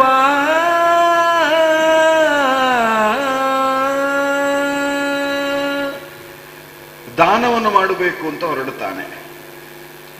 ಮೇಲ್ನೋಟಕ್ಕೆ ದಾನ ಮಾಡಿದಷ್ಟು ಒಳ್ಳೆಯದು ಅಂತ ಮಾತು. ದಾನ ಮಾಡಬೇಕು, ಕರೆದು ದಾನವನ್ನು ಕೊಟ್ಟವರಿಗೆ ಒಳ್ಳೆಯದಾಗುತ್ತದೆ ಅಂತ, ಪುಣ್ಯ ಕಾರ್ಯ. ಆದರೆ ಒಂದು ನಾವು ನೆನಪಿಟ್ಟುಕೊಳ್ಳಬೇಕಾದ್ದೇನು ಅಂತ ಕೇಳಿದ್ರೆ, ನಮ್ಮ ಶಾಸ್ತ್ರಗಳು ಪುಣ್ಯದ ಲೆಕ್ಕವನ್ನು ಪಾಪದ ಲೆಕ್ಕವನ್ನು ಒಂದರಲ್ಲೇ ಬರೆಯುವುದಿಲ್ಲ, ಎರಡು ಬೇರೆ ಬೇರೆ. ಅದು ನಮಗೆ ಮೊದಲು ಗೊತ್ತಿರಬೇಕು. ಅಂದ್ರೆ ಯಾರದ್ದೋ ಮನೆಯಲ್ಲಿ ಹೋಗಿ ಅದನ್ನು ಅವನ ಸಂಪತ್ತನ್ನು ಕದ್ಕೊಂಡು ಬರುವುದು, ಕದ್ಕೊಂಡು ಬಂದ ಸಂಪತ್ತಲ್ಲಿ ನನಗೆ ಬೇಕಾದಷ್ಟನ್ನು ಇಟ್ಟುಕೊಂಡು ಉಳಿದದ್ದನ್ನು ದಾನ ಮಾಡುವುದು, ಕದ್ದ ಪಾಪ ಹೋಯ್ತಲ್ಲ ಅಂತ. ಅದಾಗುವುದಿಲ್ಲ. ಜನರ ತಲೆ ಹೊಡೆದು ಹಣ ಮಾಡುವುದು, ದೇವರಿಗೆ ಬಂದು ಬಂಗಾರದ ಇನ್ನೆಂಥದ್ದನ್ನು ಮಾಡಿಸಿ ಹಾಕುವುದು. ನಾವು ಜನರ ತಲೆ ಹೊಡೆದ ಪಾಪ ದೇವರಿಗೆ ಕೊಟ್ಟದ್ರಿಂದ ಹೋಯ್ತಲ್ಲ ಅಂತ. ಅದಿಲ್ಲ. ಯಮನ ಲೆಕ್ಕದಲ್ಲಿ ಹಾಗಿಲ್ಲ. ಎರಡು ಹಾಳೆಗಳು ಬೇರೆ ಬೇರೆ ಇರ್ತದೆ, ಪುಟಗಳು. ಪಾಪದ ಪುಟವೇ ಬೇರೆ, ಪುಣ್ಯದ ಪುಟವೇ ಬೇರೆ. ಈ ಪಾಪದ ಪುಟದಲ್ಲಿ ಬರೆದದ್ದಕ್ಕೆ ಶಿಕ್ಷೆಯೇ ಬೇರೆ, ಪುಣ್ಯದ ಪುಟದಲ್ಲಿ ಬರೆದ ಪುಣ್ಯಕ್ಕೆ ಫಲವೇ ಬೇರೆ. ಅಂದ್ರೆ ಪುಣ್ಯದ ಫಲವನ್ನೂ ಅನುಭವಿಸಬೇಕು, ಪಾಪದ ಫಲವನ್ನು ಅನುಭವಿಸಬೇಕು. ಪಾಪ ಪುಣ್ಯಗಳಿಲ್ಲದೇ ಇದ್ದ ಸಮಸ್ಥಿತಿಗೆ ಬರುವಾಗ ಮೋಕ್ಷ ಸಿಗ್ತದೆ. ಇದೊಂದು ಆರ್ಷೆಯ ನಂಬಿಕೆ. ಆದರೆ ಇಲ್ಲಿ ಭೌತಿಕವಾಗಿ ಸಂಪಾದಿಸಿದ್ದನ್ನು ದಾನವಾಗಿ ಕೊಡುವ ಮುಖೇನವಾಗಿ ಪುಣ್ಯಕರ್ಮವನ್ನು ಮಾಡಬೇಕು. ಈ ನೆಲೆಯಿಂದ ರಾವಣ ಹೊರಡುತ್ತಾನೆ. ಭಂಡಾರಿಗಳನ್ನು ಕರೆಸಿ ದಾನವನ್ನು ಕೊಟ್ಟ ಅಂತ ಕವಿ ಎಷ್ಟು ಚೆನ್ನಾಗಿ ಹೇಳ್ತಾನೆ ಅಂದ್ರೆ, ದಾನ ಕೊಟ್ಟ ಸಂಪತ್ತು ಎಂಥದ್ದು ಅಂತ. ಹರಿಹುತಾಶನ ಯಮ ನಿಶಾಚರ ವರುಣ ವಾಯು ಕುಬೇರ ಶಂಕರರಿತ್ತ ಕಪ್ಪಗಳ. ಅವನಿಗೆ ಕಪ್ಪ ಕೊಟ್ಟವರು ಯಾರು ಅಂತ. ಅಗ್ನಿ, ವಾಯು, ವರುಣ, ಕುಬೇರ, ಇಂದ್ರ, ದಿಕ್ಪತಿಗಳು ಕೊಟ್ಟ ಕಪ್ಪ. ಎಂತ ಕಪ್ಪ ಇರ್ಬೋದು ಅವರು ಕೊಟ್ಟದ್ದು? ಸಾಮಾನ್ಯರು ಕೊಟ್ಟ ದೇಣಿಗೆಗಳಲ್ಲ. ಅಂತಹ ದಿಕ್ಪತಿಗಳು ಕೊಟ್ಟಂತಹ ಕಪ್ಪವನ್ನ ಕರೆದು ದಾನ ಕೊಟ್ಟ. ಅಂದ್ರೆ ಅಷ್ಟೂ ಮೋಹವನ್ನು ಕಳಚಿಕೊಂಡ ಅಂತ. ಅವರಿಗೆ ಸಂಗ್ರಹಿಸಿದ ಮೋಹವನ್ನು ಕಳಚಿ, ನನಗೆ ಮೋಹ ಬೇಡ, ಮೋಹನ ಬೇಕು ಅಂತ ಹೇಳಿದ. ಮೋಹನ ಅನ್ನುವುದೇ ಮೋಹನ, ವಿಷ್ಣು ವೈಕುಂಠ. ಅದರಿಂದ ಮೋಹ ನಷ್ಟವಾಗುವಂತೆ ಎಲ್ಲವನ್ನೂ ದಾನ ಮಾಡಿದ. ಹಿರಿಯ ಕಾಲದ ಹಳೆಯ ಟಂಕದ ಪರಿಪರಿಯ ನಾಣ್ಯವನು, ಅಂದ್ರೆ ಇವನ ಹಿಂದಿನ ಕಾಲದಿಂದ ಕೂಡಿಟ್ಟ ಪಿತ್ರಾರ್ಜಿತ ಸಂಪತ್ತು, ಸ್ವಯಾರ್ಜಿತ ಸಂಪತ್ತನ್ನೂ ದಾನ ಮಾಡಿದ, ಪಿತ್ರಾರ್ಜಿತ ಸಂಪತ್ತನ್ನೂ ದಾನ ಮಾಡಿದ. ಅಷ್ಟು ಸಾಲದು ಅಂತ ಆ ಹೊರಸಿ ಸುಬಟರ ಮೇಲೆ ಒಂದಷ್ಟು ದನಕನಕಗಳನ್ನ ಆಳುಗಳ ಹೆಗಲ ಮೇಲೆ ಹೊರಸಿ ಲಂಕೆಯಲ್ಲಿದ್ದ ಎಲ್ಲ ನಾಗರಿಕರಿಗೆ ಹಂಚಿ ಅಂತ ಹೇಳಿದೆ. ಯಾಕಂದ್ರೆ ಅವರ ಮನೆಯ ಮಕ್ಕಳನ್ನು ಕೊಂದದ್ದಿವನೇ, ಮನೆಯ ಗಂಡಸರನ್ನು ಕೊಂದದ್ದಿವನೇ ಯುದ್ಧಕ್ಕೆ ಕಳುಹಿಸಿ. ಅನಾಥರಾದವರ ಬದುಕಿಗೆ ಒಂದಷ್ಟು ಬೇಕು ಅಂತ ಎಲ್ಲ ನಾಗರಿಕರಿಗೆ ಹಂಚಿದ. ಕೃಷಿಕರನ್ನು, ವರ್ತಕರನ್ನು, ಭಿಕ್ಷುಕರನ್ನು, ಕೀಳು ಮನುಷ್ಯರನ್ನು ಎಲ್ಲರನ್ನೂ ಕರೆದು ದಾನ ಮಾಡಿ, ಇನ್ನು ಮುಂದೆ ನೀವು ರಾಜ್ಯಕ್ಕೆ ಕಪ್ಪವನ್ನಾಗಲಿ ತೆರಿಗೆಯನ್ನಾಗಲಿ ಕಟ್ಟಬೇಕು ಅಂತಿಲ್ಲ, ತೆರಿಗೆ ಮುಕ್ತಿಯ ಪತ್ರ ಬರಹಗಳ ಬರೆಸಿಕೊಟ್ಟರು. ಇನ್ನು ನೀವು ವಿಭೀಷಣನ ರಾಜ್ಯದಲ್ಲಿಯೂ ಯಾವ ತೆರಿಗೆ ಕಟ್ಟಬೇಕು ಅಂತಿಲ್ಲ, ನಿಮಗೆಲ್ಲ ತೆರಿಗೆಯಿಂದ ವಿನಾಯಿತಿ ಅಂತ. ಅಂದ್ರೆ ಭಿಕ್ಷುಕರು, ಕೃಷಿಕರು, ಅನ್ನದಾತರು ಇವರಿಗೆ ತೆರಿಗೆ ಹಾಕಬಾರದು ಅನ್ನೋದು ಸಾಮಾನ್ಯ ನೀತಿ. ಅದನ್ನ ಶಾಸನವಾಗಿ ತಂದ. ಎಲ್ಲವನ್ನು ಕೊಟ್ಟ ಮೇಲೆ ಇನ್ನಿಲ್ಲಿನ ಬಂಧನ ಎಲ್ಲ ಮುಗಿಯಿತು ಅಂತ ಯೋಚಿಸಿ ಮಂಡೋದರಿಗೆ ಹೇಳಿದ, ಇನ್ನು ನಾ ಹೋಗುತ್ತೇನೆ ಅಂತ, ಹೋಗಿ ಬರ್ತೇನೆ ಅಂತ ಅಲ್ಲ. ಇಷ್ಟು ದಿವಸ ಹೇಳ್ತಾ ಇದ್ದದ್ದು ಯುದ್ಧಕ್ಕೆ ಹೋಗಿ ಬರ್ತೇನೆ ಅಂತ. ಅದರಿಂದಲೇ ನಮ್ಮ ಹಿರಿಯರು ಯಾವಾಗಲೂ ಹೇಳ್ತಾರೆ, ಚಿಕ್ಕ ಮಕ್ಕಳು ಹೋಗ್ತೇನೆ ಅಂದ್ರೆ ಬಾಯಿ ಮೇಲೆ ಒಂದು ಹೊಡೆದು ಹೇಳ್ತಾರೆ, ಹಾಗೆ ಹೇಳಬೇಡ, ಹೋಗಿ ಬರ್ತೇನೆ ಅಂತ ಹೇಳು. ಯಾಕೆಂದ್ರೆ ಹೋಗುತ್ತೇನೆ ಅಂತ ಹೇಳುವುದು ಅಂತ್ಯ, ಹೋಗಿ ಬರ್ತೇನೆ ಎನ್ನುವುದು ಹೋಗುವುದಲ್ಲ. ಅದು ಹೋದ ಹಾಗೆ ಹೋಗಿ ಬಂದು ಬಿಡುವುದು ವಾಪಸ್. ಅಂದ್ರೆ ಹೋಗ್ತೇನೆ ಎಂಬ ಭಾವ ಬರಬಾರದು ಅಂತ. ಮಂಡೋದರಿಯಲ್ಲಿ ಇವ ಹೊರಟದ್ದೇ ಹೋಗುವುದಕ್ಕೆ, ಇನ್ನು ಬರುವುದಕ್ಕಲ್ಲ. ಆದ್ರಿಂದ ಹೋಗುತ್ತೇನೆ ಅಂತ ಹೇಳಿ ಅವಳಿಗೆ ಹೇಳ್ತಾನೆ, ಇನ್ನು ಕಳುಹಿಸಿ ಕೊಡಬೇಕಾದವಳು ನೀನು. ಎಲ್ಲ ಋಣ ತೀರಿಸಿದೆ, ಜನರ ಋಣ ದಾನ ಕೊಟ್ಟು ತೆರಿಗೆ ವಿನಾಯಿತಿ ಕೊಟ್ಟು ತೀರಿಸಿದೆ. ಸೂರೆಗೈದ ಪಾಪದ ಋಣ ಬ್ರಾಹ್ಮಣರಿಗೆ ಬಡವರಿಗೆ ದಾನ ಮಾಡಿ ತೀರಿಸಿದೆ. ದೇವತೆಗಳಿಂದ ಬಂದ ಋಣ ದೇವತೆಗಳಿದ್ದನ್ನೇ ವಾಪಸ್ ಕೊಟ್ಟು ತೀರಿಸಿದೆ. ಎಲ್ಲ ಹೋಯ್ತು. ಆದ್ರೆ ನಿನ್ನ ಋಣ ಹೋಗಬೇಕಿದ್ರೆ ನೀನೇ ಕಳುಹಿಸಿ ಕೊಡಬೇಕು, ನೀವು ಹೋಗಿ ಸ್ವಾಮಿ ಅಂತ. ಇಲ್ಲದೇ ಇದ್ರೆ ಆ ಋಣ ತೀರಿಸ್ಲಿಕ್ಕೆ ಆಗುವುದಿಲ್ಲ. ಹೆಂಡತಿಯ ಋಣ ಅಷ್ಟು ದೊಡ್ಡದು, ಜನ್ಮಾಂತರದ ಋಣ. ಅದಕ್ಕೆ ನೀನು ನನ್ನನ್ನು ಕಳುಹಿಸಿಕೊಡು ಅಂತ ಕೇಳಿದೆ. ಆಗ ಮಂಡೋದರಿ, ಹರಸಿ ಮುತ್ತಿನ ಸೇಸೆಯನು ದಶಶಿರನ ಶಿರದಲ್ಲಿ ಮುತ್ತಿನ ಸೇಸೆಯನು ತಳೆದು ಹಣೆಯಲಿ ಧುರವ ಜೈಸೆಂದು ಇಟ್ಟಳಕ್ಷತೆಯನು ಸುಕುಂಕುಮದ ಅಕ್ಷತೆಯನಿಟ್ಟಳು ತಿರುಹಿ ಕರ್ಪೂರದಾರತಿಯನು ಉಪ್ಪರದ ಬಳುವಯ ಬಿಸುಟು ದುಗುಡವ ಧರಿಸಿ ಮುರಿದಳು ಮಂದಿರಕ್ಕೆ ಮಾನಿನಿಯರೊಗ್ಗಿನಲಿ ದುಗುಡವ ಧರಿಸಿ ಮುರಿದಳು ಮಾನಿನಿಯರೊಗ್ಗಿನಲಿ ಮಂದಿರಕ್ಕೆ ಮುರಿದಳು.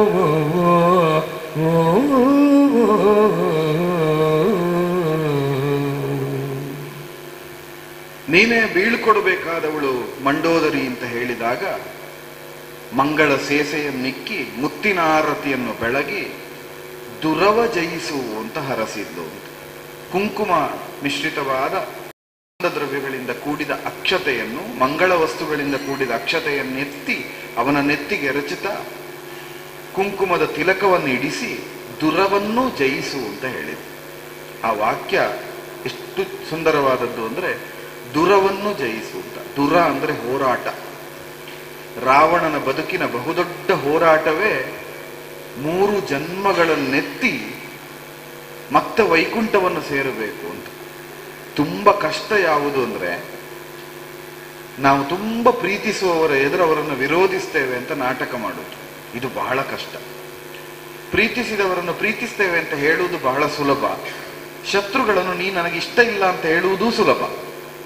ತುಂಬ ಪ್ರೀತಿಸ್ತೇವೆ, ಪ್ರಾಣಕ್ಕಿಂತ ಹೆಚ್ಚು ಪ್ರೀತಿ.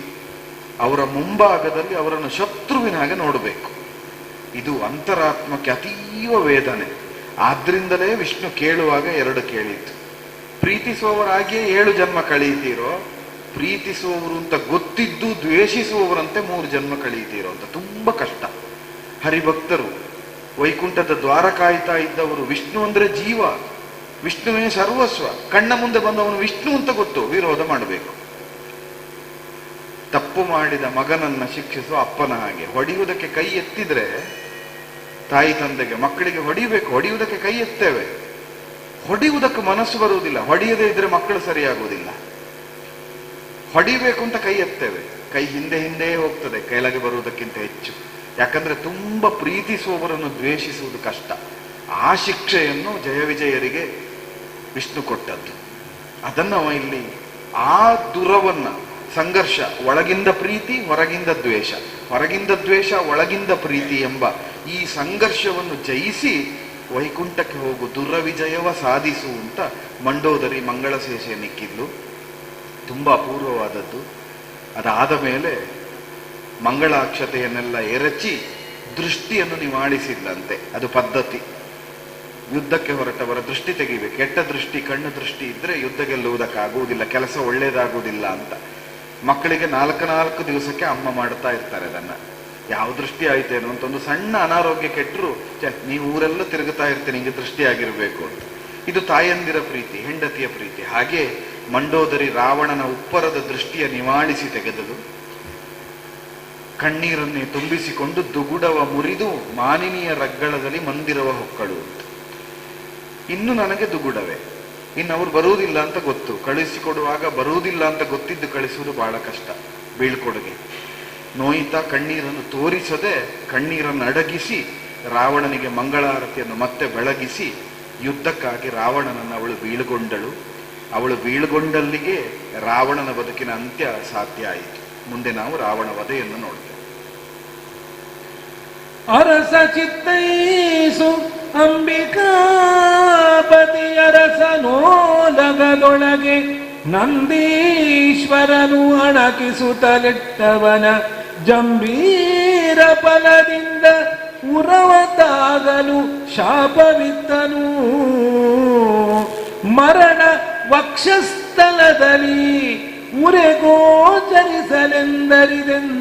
ಬಾಣವನುರಕೆ ಬೆಸಸೆಂದ ಎಂದು ಎಂಬ ಶರಣನ ನುಡಿಗೆ ಹೂಡಿದ ನಂಬನು. ಹರಿಭಟನ ರವಿ ಶಶಿ ಬಿಂಬ ಹೊಕ್ಕಳಿಸಿದವು ಸುಳಿದನು ಮೇಲೆ ಪವಮಾನ. ಅಂಬುನಿಧಿಯಲಿ ಮಸಗಿತು ಅಮರ ನಿತಂಬಿನಿಯರಾರತಿಯನು. ಮರಕದಂಬ ಕುಸುಮಾಂಜಲಿಯಲಿರ್ತುದು ಗಗನ ಮಾರ್ಗದಲ್ಲಿ.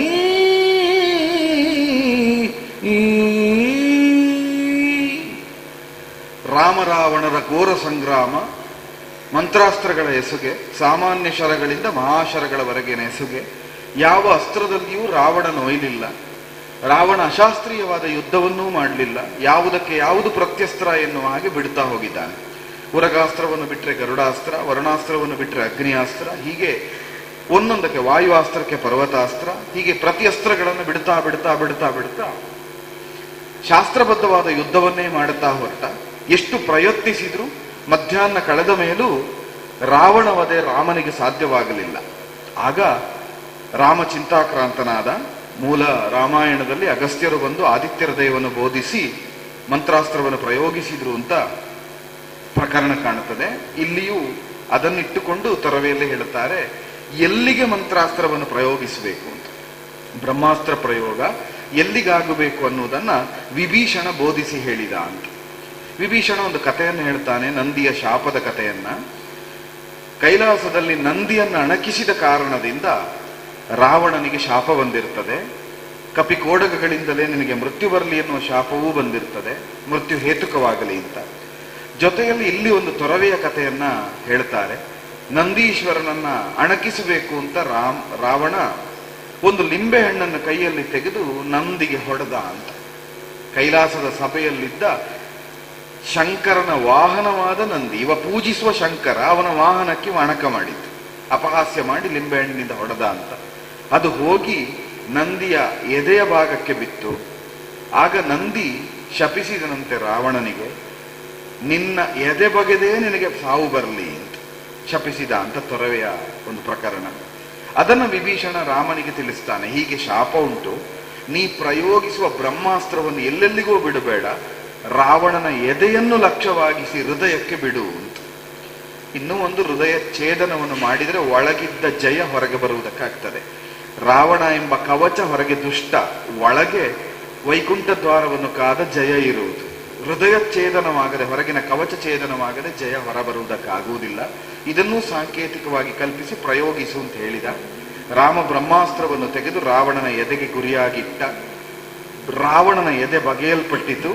ರಾವಣ ನಸು ಕಳೀತಾ ಇದ್ದ ಹಾಗೆ ಸ್ವರ್ಗದ ಮೇಲೆ ನಿಂತು ಆಂಬರ ಪಥದಲ್ಲಿ ಆಕಾಶ ಮಾರ್ಗದಲ್ಲಿ ನಿಂತ ದೇವತೆಗಳು ಹೂವನ್ನು ಹಿಡಿದು ನಿಂತಿದ್ರಂತೆ, ಕುಸುಮಾಂಜಲಿಗಳನ್ನು ಹಿಡಿದಿದ್ರಂತೆ, ಸುಮವೃಷ್ಟಿಯನ್ನು ಗರೆದರು. ಕೋಟಿ ಕೋಟಿ ವರ್ಷದಿಂದ ದೇವತೆಗಳನ್ನು ಬಳಲಿಸ್ತಾ ಸಜ್ಜನರಿಗೆ ಕಷ್ಟವನ್ನು ಕೊಡ್ತಾ ಇದ್ದ ಒಬ್ಬ ದುಷ್ಟನ ವಧೆ ಆಯಿತು. ರಾಮಾವತಾರದ ಪ್ರಧಾನ ಕಾರ್ಯ ಪೂರ್ಣ ಆಯಿತು ಅಂತ ದೇವತೆಗಳು ಜಯಘೋಷವನ್ನು ಬಳಗಿಸ್ತಾ, ಮಂಗಳ ವಾದ್ಯಗಳನ್ನು ನುಡಿಸ್ತಾ, ಮಂತ್ರಘೋಷಗಳನ್ನು ಹಾಡುತ್ತಾ ಪುಷ್ಪಾರ್ಚನೆಯನ್ನು ಮಾಡಿದ್ರಂತೆ.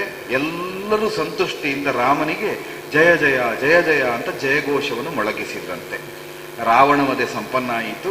ಅದಾದ ಮೇಲೆ ರಾವಣ ವಧೆಯಾದ ಮೇಲೆ ರಾವಣನಿಗೆ ಮಾಡಬೇಕಾದ ಅಂತ್ಯ ಸಂಸ್ಕಾರಾದಿಗಳನ್ನು ವಿಭೀಷಣನ ಮೂಲಕ ರಾಮನೇ ಮಾಡಿಸ್ತಾನೆ.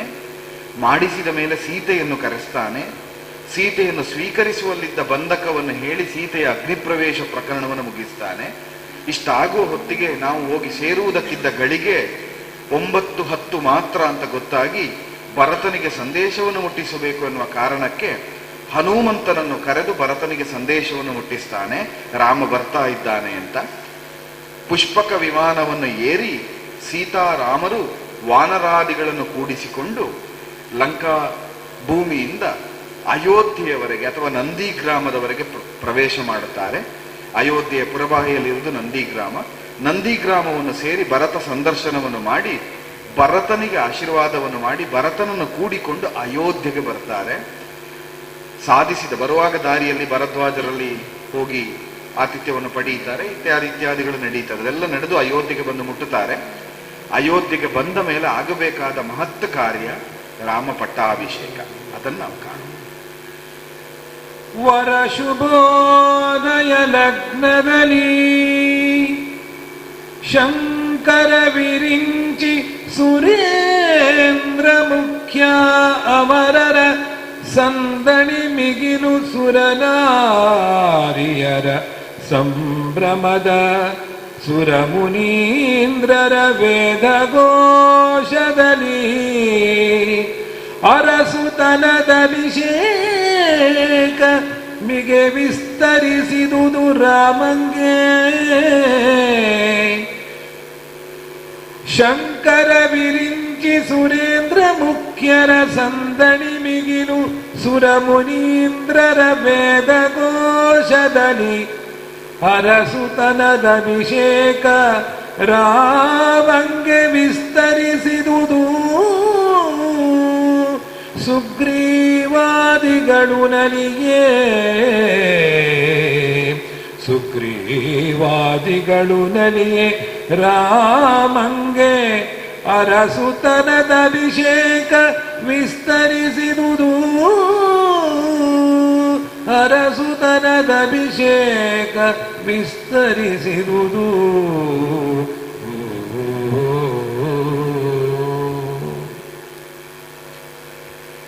ಅಯೋಧ್ಯೆಯಲ್ಲಿ ಶ್ರೀರಾಮನ ಪಟ್ಟಾಭಿಷೇಕ.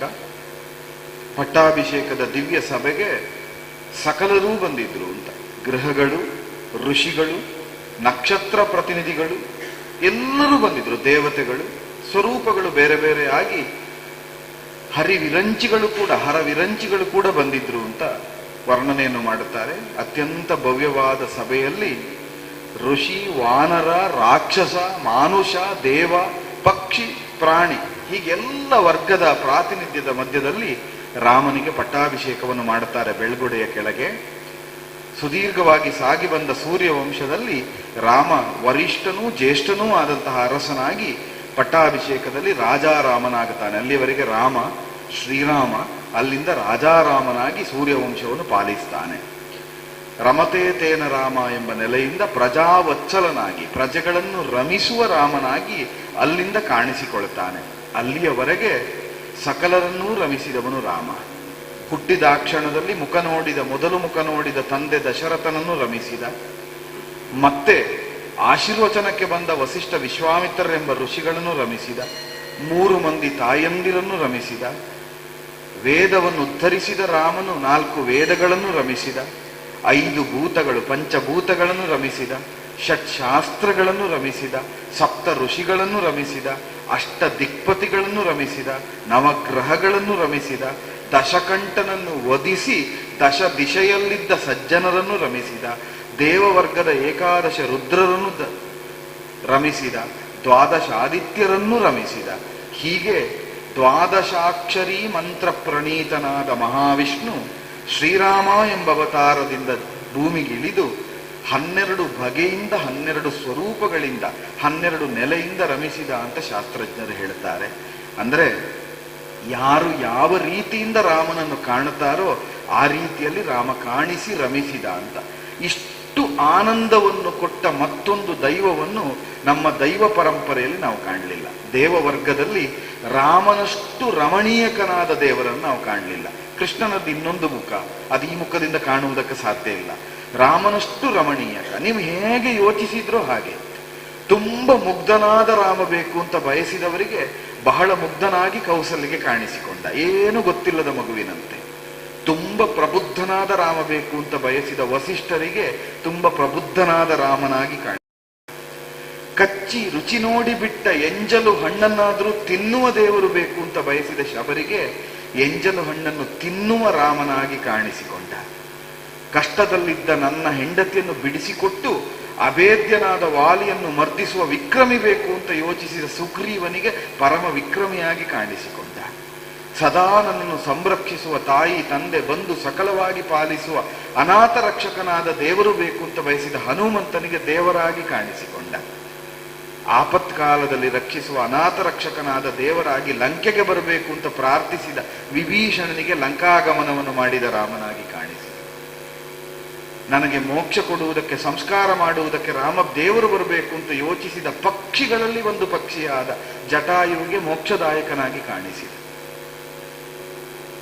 ಯಾವ ನೆಲೆಯಿಂದ ನೋಡಿದ್ರು ಪ್ರಾಣಿಗಳಿಗೆ, ಪಕ್ಷಿಗಳಿಗೆ, ರಾಕ್ಷಸರಿಗೆ, ಮನುಷ್ಯರಿಗೆ, ಋಷಿಗಳಿಗೆ, ದೇವರಿಗೆ ಎಲ್ಲರಿಗೂ ಅವರವರು ಬಯಸಿದಂತೆ ಅವರವರಿಗೆ ಆನಂದವನ್ನು ಕೊಡುವ ಆನಂದ ಸ್ವರೂಪನಾದ. ಆದ್ರಿಂದಲೇ ಅವ ಸತ್ ಚಿತ್ ಆನಂದ, ಸಚ್ಚಿದಾನಂದ ಸ್ವರೂಪನಾದ ಶ್ರೀರಾಮಚಂದ್ರ ಅಂತ.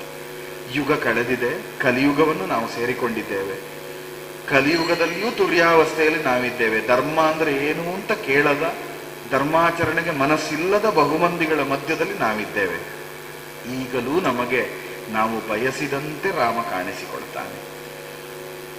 ರಾವಣಾರಿ ರಾಮ ಅಂತ ಹೇಳಿದ್ರೆ 10 ಕಡೆಯಿಂದ ಬರುವ ವಿಘ್ನಗಳು ನಿವಾರಣೆ ಆಗುತ್ತದೆ. ಕೌಸಲ್ಯಾಪುತ್ರ ರಾಮ ಅಂತ ಹೇಳಿದ್ರೆ ಮಕ್ಕಳಿಲ್ಲದವರಿಗೆ ಸಂತಾನ ಪ್ರಾಪ್ತಿಯಾಗುತ್ತದೆ. ಜಾನಕಿ ರಮಣ ರಾಮ ಅಂತ ಹೇಳಿದ್ರೆ ದೀರ್ಘ ಸೌಮಂಗಲ್ಯ ಪ್ರಾಪ್ತಿಯಾಗುತ್ತದೆ. ಕುಶಲವ ಜನಕ ರಾಮ ಅಂತ ಹೇಳಿದ್ರೆ ಮಕ್ಕಳು ಸಜ್ಜನರಾಗುತ್ತಾರೆ. ಲಕ್ಷ್ಮಣಾಗ್ರಜ ರಾಮ ಅಂತ ಹೇಳಿದ್ರೆ ಅಣ್ಣ ತಮ್ಮಂದಿರ ಮಧ್ಯದ ವೈಷಮ್ಯ ದೂರ ಆಗುತ್ತದೆ. ಶೂರ್ಪನಕಿ ಕರ್ಣನಾಸಾಚ್ಛೇದ ರಾಮ ಅಂತ ಹೇಳಿದ್ರೆ ಮನೆಯಲ್ಲಿದ್ದ ಹೆಣ್ಣು ಮಕ್ಕಳು ಮಾನಿನೀಯರಾಗಿ ಉಳಿಯುತ್ತಾರೆ.